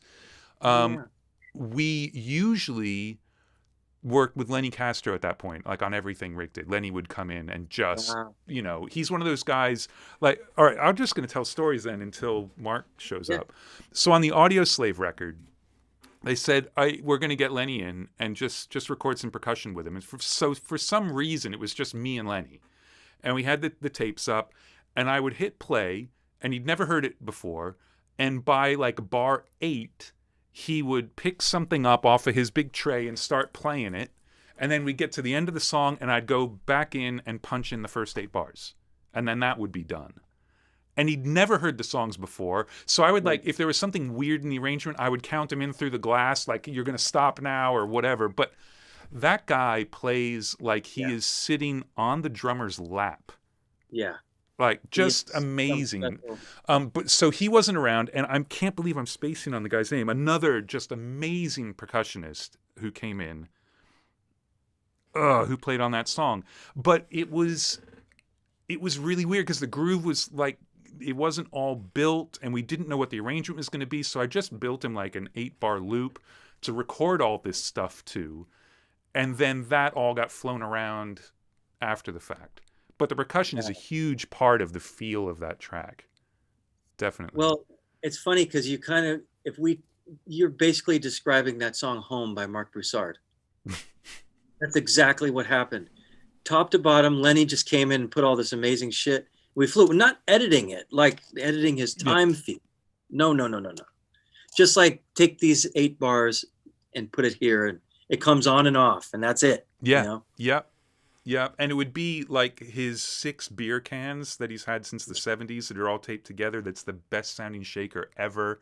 It blends with a hi-hat like you can't, if he doesn't want it. But if you take it out, man, the song just, you get sad. Yeah. Definitely one of those guys. And it's funny because he'd played on, hey, Mark. Hi, Mark. Hey, and your mic's what are you guys up to? We're just talking about shit. Just going to say that, like, just really quickly, Lenny played on a few Chili Peppers records because obviously, you know, Rick was bringing him in and he did that thing. And then was it for I'm With You or was it for Stadium? I can't remember now. But there was a record where they decided, like, Lenny's amazing, but we want a completely different percussion thing. We want the percussion to be like as big a part of the groove as the drums, not to be something that's structural and hidden and amazing. And that's when Mauro Rufosco, who had played with David Byrne and a bunch of other people, came in and tracked with the band for the whole thing. And totally different dynamic. Wow. Than having Lenny play. Anyway, enough about that shit. Not really, but enough for now. Yeah, I kind of think you should keep going. No. This is not the me show. This is the Joe show. Andrew, awesome. we look like total amateurs, and Mark looks like. I know, man. Doesn't he look good? I look great without the microphone working. But the perfect blur for the background, all of it. Yeah, the lighting. The microphone, the whole thing. Well, I had a couple hours to work on it while you guys were talking. Yeah, and then your mic still wasn't working. And then it still wasn't working. Yeah. Gonna hear about this after the show. Yeah. Awesome. All right, so what you got? Cool. So questions. We're taking questions from our Crowdcast room. If you haven't gotten your questions in, there's still time. So drop some in the question and answer section. And if you're on YouTube, drop them there. I'll go find them in a second. And how we do it is everybody upvotes each other's questions. So we start with the most voted question and then work our way down. So our number one most voted question comes from Marcos. And he asks, how do you lead with some content that can ruin your career? So like lyrical content, do you accept everything or is it okay to reject some projects? Not totally sure I understand the Well, question. okay, so this is like there's an episode of Curb Your Enthusiasm where Larry spills a bunch of coffee on a Ku Klux Klan member's robe and takes it to a dry cleaner who does not want to accept this robe. Right. And Larry convinces him to accept the robe because he's a dry cleaner and he's just cleaning something. So would you work on a record that thematically you don't agree with? No. No. But you know what? Sometimes you don't always know. Yeah. And it could come up later and you'd be like, oh shit, I didn't know that's what this was about or something. But yeah, if I see a red flag right off the bat, definitely there's no need for that. Yeah. Yeah. Nice. Okay. What kind of questions do you ask up front to figure stuff like that out? Well, sometimes it's just a search on social media to see if there's any, giant red flags, and then just lyrically. Yeah. Between the two of those things, that's kind of it. But, I also rely on the vetting of, like, a lot of times it'll just come through a producer. And I would just trust that a producer would never work on something that I can't work on. I'll put it that way. Right. Yeah. Nice. Okay. So I'm gonna go down to this guy. Okay. We have one. This is about gear and some of the English is a little broken in these, so I'll try to paraphrase here. Do you think that the gear matters as much as what comes out of the speakers? So no, but do you think that there's a romanticism to owning gear that's misleading? He says it's like owning a physical video game versus downloaded. In this day and age, with bedroom productions being possible, do you have any recommendations on what gear engineers should be focused on that are just starting out? Okay, so this is like the outboard versus plugins, analog digital thing, which is, I think we've already kind of been there. It's just not necessary to have analog stuff. It's a preference. Yeah, it might be fun. It might be, no, it doesn't sound exactly the same. Doesn't need to. Is it necessary? No. I mean, need is a very strong word, right? So right. Do you need? No, you don't. And, we were talking about that earlier. Like, if you're really good at making at one thing and knowing how to get what you need out of that, you'll be fine. And, I was talking to somebody about this the other day, like it's totally over romanticized. Some of these, like some of these, you can see 1956 tube compressor. When you grab that knob and turn it, there's an experience there. Mm-hmm. And you're the only one that's ever going to have that experience because it's not going through the speakers. There's some parts of it are going through the speakers, but not that. And when you grab the knobs and the Avalon has the steely thing and the old Neve has the other thing. And when you turn up the low end on a Pultec, it's the big round thing. It's probably on the ground in the back of the room. You do have this whole experience that isn't being captured. So yeah, it's totally over romanticized. Right? When you agree. I've never heard it described that way. That's perfect. Yeah, but absolutely. Look, you talk about Al Schmidt, who didn't use gear. I mean, he did, but like he wasn't compressing. He had 2 ADL limiters, and that's it. Yeah.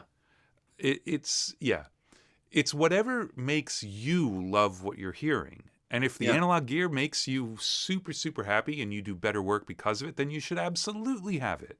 Yeah. But yeah, we are past the point of the analog versus digital thing even being a question. It's just not a thing.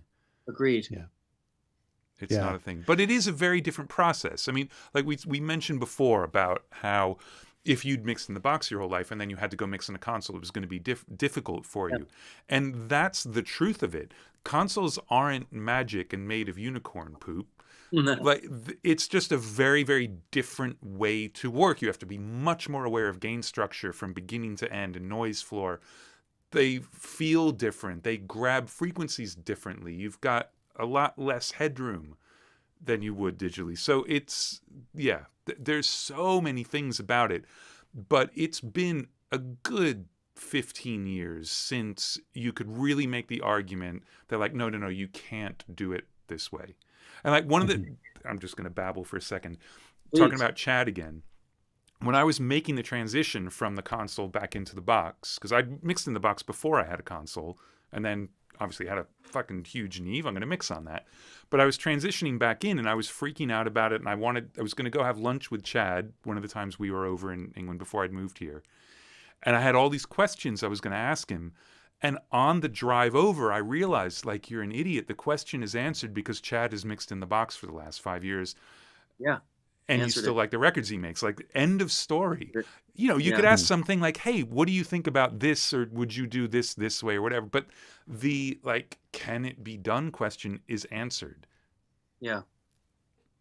100%. And you can even go back to when he was on consoles, because he mixed the Peter Gabriel record up on an SSL, and the other records he mixed before, not Peter Gabriel, but other records is all API. One Los Lobos is on an API, the other one is on a Focuser. I mean, it's just not about that much. It's not too dissimilar from like Ringo playing a Ludwig versus a Slingerland or something else. Like it's just not that big of a deal. And also, let's geek out for a second. I'm assuming you've watched the Beatles thing. Okay, so first of all, I love that so much. But one of the things, like, okay, so you look at Glyn Johns. First of all, what a fucking rock star that guy is. Oh my God. Hey, now we know where Jack got it, by the way. Yeah. But so tracking in that live room, and they've set up the PA, and you can hear things resonating like crazy, and you hear the drum sounds and things. You're like, fuck, it's so good. Like that kick drum doesn't have a lot of low end, but it's so deep and has such length to it and whatever. And you start to think like, well, it's because there's a PA and he's driving the room and everybody's in the same room, but he gets the exact same sounds on the fucking roof. Right. Like, what? Right. And also the work ethic of the band to do that, to go through playing all those songs twice up on the roof and setting that up and getting shut down by the cops. And then like, well, so what do you want to do after lunch? Well, let's record the rest of the record. Yeah. And they do. Amazing. It comes down to intention, right? Like if you say your intention is everything, it's not how you got the kick drum to be really fat. It's that you had the intention in the first place and the vision of it to be a fat kick drum. Yes. It's way more important, because you can get 10 different kinds of fat kick drums, but the fact that it is one is way more important than how it became one. Yeah, and should it be one? Yeah, or should the song be really bright and really wet, or should it be really dark and really dry? Who cares how you got there? It's the intention that makes all the impact. Yeah. Yeah. I just had an idea for a plugin. Yeah. It's just going to be one knob, and it's not going to turn, but when you click on it, it's just going to, across the screen, it's just going to say, what do you want it to sound like? Yeah. Just ask the question. Because that's kind of, I mean, that comes up so much on here, the thought of intention and everything, but it's kind of the one thing that I don't know. I mean, not to make broad statements, but I know for myself starting out, that was something that I was completely lacking, was asking the question first of what is it that I'm trying to get it to sound like, Yeah. And more importantly, what were you trying to make it feel like? Because the sound like will come from that. Like when I hear sort of that, the Jellyfish era Jack records, and it's almost a Beatles thing, but it's like 12 times the size of it, but it is that thing, but it isn't that thing. That is a full vision of the feel of the record, but the only way to get to that feel is to have sounds like that, so therefore you make the sounds like that. Exactly. And I guarantee you it's not so much that, you know, Glenn is thinking, oh, I need to do this to the kick drum. It's just like there's an attitude. Yeah. Right? There's the song has a feel. It's an attitude. And that's it. You're trying to capture that feeling, that attitude with the sound. Yeah. Can we also just for a second talk about how amazing Ringo's groove is? Yeah. Like he'll just sort of be fucking around and nothing happens, and then all of a sudden you can kind of see it on his face when he gets serious about it, and it's insane. Anybody who thinks that he's not a great drummer is just an idiot. I'm gonna say it right now. They're misinformed. Yeah, they're wrong. They're I mean, generally I'm fine. Anybody can have an opinion about anything, but you're not allowed to have an opinion about that. It's not allowed. Should become a law. Yeah. Ringo's a great drummer. That's law 1. People are also suggesting a unicorn poop plugin in there. One person brought up Mark of the Unicorn was named well. The Motu stuff. Yeah. Nice. Okay, next one comes from YouTube, and they say, Joe, thanks for telling us your story. Any advice for post-rock production? I guess how to produce different in song movements, if that makes any sense, they say. So how to produce different in song movements. I don't know if that's like separating one song movement from another, or does that resonate with you? I don't think I totally understand the question. Andrew, do you get it? No, but you can answer any question you want for producing rock. I mean, let's say, and I might have this totally wrong, but let's say that the question is about getting contrast between sections of a song, but still having it hang together. Mm-hmm. I'm just going to make that up. Or when it sounds like there's 2 songs in one song, and doing one of those. I'm so sorry. I'm just like I don't even know what to say. Yeah, I'm a little lost. I think we're probably not getting the point of the question. But I think something that's important to mention though is that sometimes people worry too much about contrast in a song or on an album. And look, just to use the Beatles as an example of absolutely everything, if you're worried that your album isn't cohesive enough or something's not going to fit in, go listen to Revolver. Yeah. You couldn't find songs with more different arrangements and you have 4 different lead singers. So tell me it can't work. And variety's a great thing. Yeah. Awesome. Okay, next one comes from Adrian. Adrian asks, where's the line between producer and engineer these days? And thanks for the great stories. Where's the line between producer and engineer? Well, I mean, it's definitely always been a vague line and a gray line because, I mean, if you want to, I mean, just to simplify it a little bit, if you're making a record in whatever 1940 something and the producer says, hey, you know, make the drums brighter, you know, what is that? Or the engineer says, you know, is that chord right, or is that out of time, or is that bridge too long? And the producer goes, oh, yeah. I mean, we're all just a kind of a team here, you know, and so the idea is that there's a lot of blurred lines and there's a lot of crossover. And I think it just comes down to the responsibility. You know, the producer's responsibility is a little more well-defined and actually contains the sound of the record in that as well, where the engineer doesn't have that responsibility of the production to that job. So, yeah, I would say that.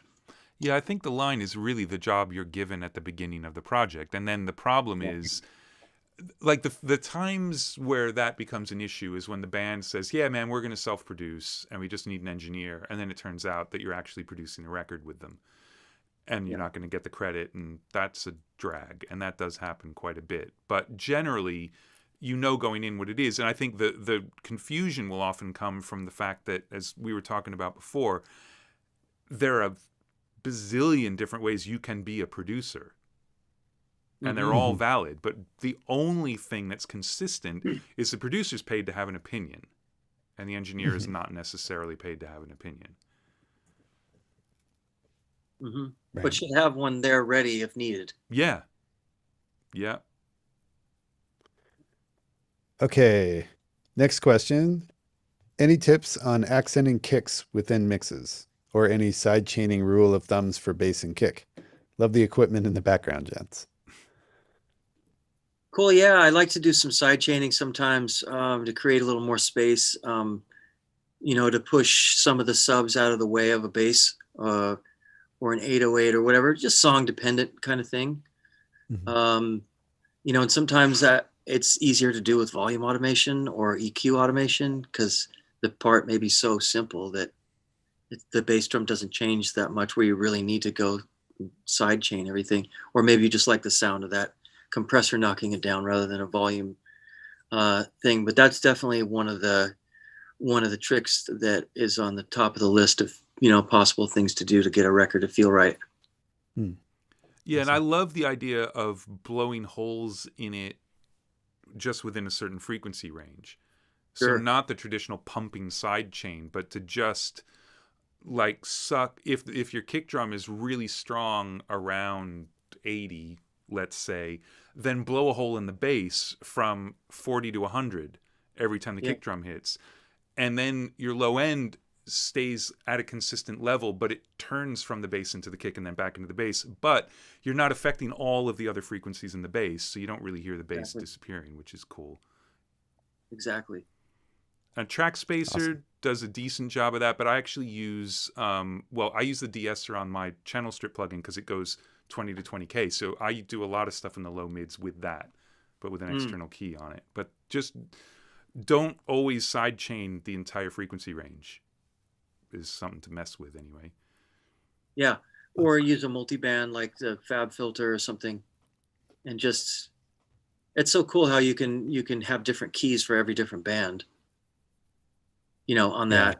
And are you talking about just EQing, sending an EQ'd signal or?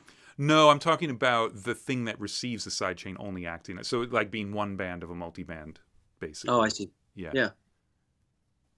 Yeah. Nice. Joe, do you currently work with assistants at all? Or yes. Interns and stuff? Do you have any advice for people who are out there looking for gigs like that? What are some things that you look for? Well, I mean, since I have kind of a specific setup here of mixing, I need a guy who's great at Pro Tools and very fast, and someone who's really into computers and moving forward and constantly curious in that realm. It's pretty, there's a lot going on there, but it's a high tech thing, so it's someone who it has a kind of a voracious appetite for that. And then, a lot of other stuff can be taught. That can be taught too, but it's really the desire for it that can't be taught.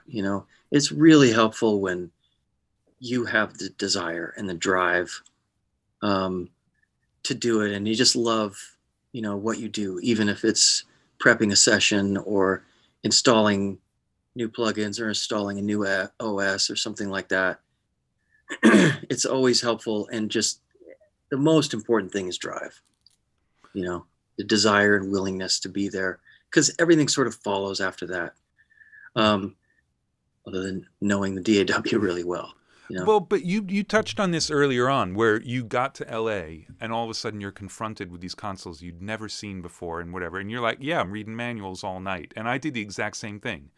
And you need to do the modern digital equivalent of that. Like anyone who's starting off should be reading the Pro Tools reference manual cover to cover, like every 5 years. Yeah.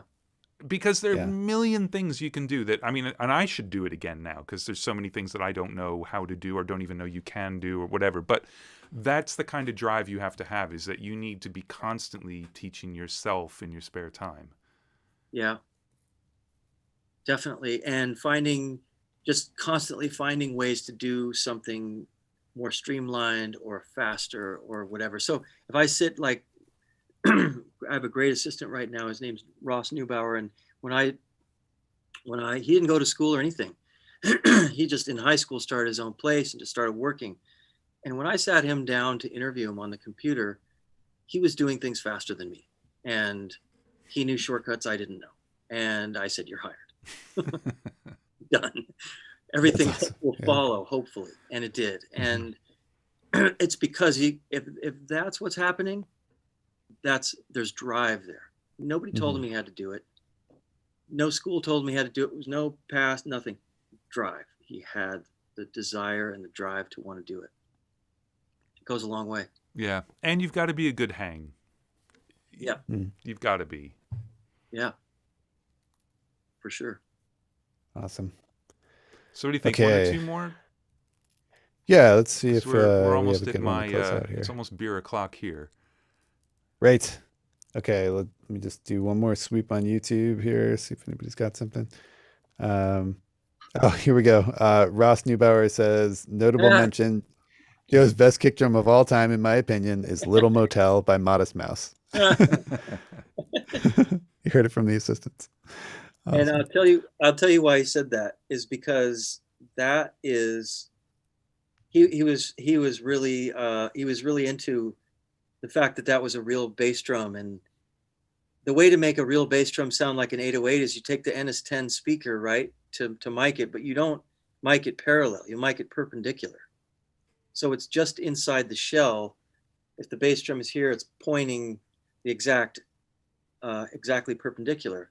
And that's what gives the whole 808 sound to a real, bass drum, especially with like a Power Stroke head, but a coated Ambassador or something else, as long as it's ringing okay, it'll do that. Wow, I did not know that. Try it. It's great. I'm going to go try it right now. It sounds awesome. Okay, let me just check this one. So we got one more? Yeah, here we go. Okay, so Dave Westner asks, you get hired to do a record, but the artist insists that you can only use one type of microphone and one type of preamp for artistic reasons, I guess. What do you choose? Well, I mean, I own a U67 and a JFL preamp, so that would be that. And JFL is kind of like a V72. It was made by the tech in Mississippi. It's really close to a V72, but it's Frank Lacey. Yeah. But yeah, I guess a U67. I don't know. Nice. All How about you, Andrew? Yeah, I'd say that's a good choice. A U67 is definitely one of the most versatile mics for anything. I'd use my KU3s because I love them so much, my RCA ribbon things. They're totally inappropriate for most things, but they're still like the best sounding inappropriate microphone choice ever. And I'd always go 1073 because I love them, and you get a free EQ. There you go. I'm sneaked an EQ. His answer is better than mine, and I'm going to change it because it's gone. I mean, if I were to go and buy a microphone right now, I tell you what I would get. It would be the Soyez Bomblet. Have you heard this thing? No. Oh my God. It is so cool. You can do a lot with it. And yeah, probably 1073, like you said. I changed my answer for the free EQ. That's fine. I saw it on the mic list for, is it Woodhouse? Or Woodshed? The Woodshed studio that you mentioned? They have a Bomblet? Yeah. Nice. And one other honorable mention. I have to tell everybody to go check this out. Screamstudios.com. Because their website is the same as it was in 1999, and it still loads. And it's amazing. It takes you back right away. Wow. Yeah, pretty cool, but the pictures are... They closed their doors then and moved the studio to Hawaii and Florida. And yeah, they left their website somehow, and it still works. Yeah, it is amazing. You got to check it out. Screamstudios.com, everybody. So pretty cool. Amazing. They have yeah, like a text list of people who have worked there, and yeah, a bunch of animated GIFs. It's just hilarious. You got to go check it out. So the only website that well, it's probably pre-Flash then. Like it snuck in right before Flash, so it'll still work. Yeah, this definitely looks pre-Flash. Right. Yeah, it's really cool. Amazing. It's awesome. Yep. Joe, thank you so much. This is awesome. Really, Mark. really fun. Thank you, Joe. Yeah, Really great. This is amazing to listen to. And next week is we've got a preview, but it won't be a preview because I think it'll actually be out by then, of SoundFlow 5. And if you guys haven't heard me go on and on and on and on and on and on and on and on about SoundFlow, I love it so much. And the new version that's coming out is great, and one of the things it's really, really, really good at is making it easier for people who are new to it to actually start getting it to do things for you. So yeah, big fan. Yeah. So Christian from SoundFlow will be on next week to do that. Nice. And in the meantime, Joe, have I'm you hoping used SoundFlow yet? Sorry, what's that? Oh, sorry, Joe. Have you used SoundFlow? Not yet. No. Okay, Ross, if you're listening, you gotta set it up for him. I think Ross has it. He was pushing me for a while, and we almost did it, and then we kind of came close. I don't know. I'm kind of set. I know there's something that could be helping me with. I just haven't taken the time to do the deep dive yet. It'll make everything better. Just here's a quick example. So I was prepping sessions the other day, and they were doing the sessions all came from someone who didn't use folder tracks at all. So there's million solo safed auxes in the session that have tracks going to them. So every single one of those auxes has to become a folder, has to be unsolo safed, and has to have all of the tracks that are routed to it dragged inside of it. I did the first 4 of them and thought, fuck that. And I spent 10 minutes and I wrote a script that now I just select the aux, hit Control X, and it does all of it. And it's like prepping sessions is fun again. Yeah, but you could just call Ross. Well, see, that's the thing. That's the thing. My studio's in my house, and there's Ross. a plague, and I got no one's allowed in. So, and my cats don't have thumbs, so they can't do it. So yeah, it's SoundFlow for me. But cool, man. Sounds cool. yeah, it's pretty great. It is pretty great. It has changed my life. I cannot imagine working without it. But Isn't there also like a little not little, but isn't there a like a section somewhere, what am I trying to say, that has all kinds of different commands that you can share and grab? And yeah. There's a store where 99% of it's free, and it's just like I've got this stuff that helps you load vocals faster than real time into Melodyne across a huge number of tracks. Mark did a great one for doing strip silence track by track. So if you get stems in, oh wow, it just steps through the tracks and does it, and you can have presets for different thresholds and all that kind of stuff. And there are thousands of those scripts in there. Yeah. Chris Shaw made some incredible ones, and there's all kinds of stuff too. If you get a Stream Deck, it's like if you want the 1176, you just hit the button and then load it up. Building apps on SoundFlow. I've got a couple of apps up there. Like one will offset the counter in Pro Tools for you, so when you get mix notes for a song that doesn't start at the beginning, you can actually just locate to the time they said in the email, which is kind of nice. Some stuff like that, but it's not going to be out simultaneously with SoundFlow 5, but it will be out very soon after. Is the answer to all of your bouncing needs. All of them. So that's coming. Okay. Sold. All right.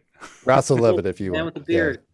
Yeah. Mark's been helping beta test the bounce one, and it's It's insane. Yeah. Awesome. Yeah. Thank you so much, Andrew. Yeah. Thank you, Mark. Thank you. Awesome. It was a blast. And we'll speak to you another time. Another time. All right. Awesome. All right. Thanks so much, Joe. Thanks, Mark. You. Bye, everyone. Yeah. Bye. See ya. Bye.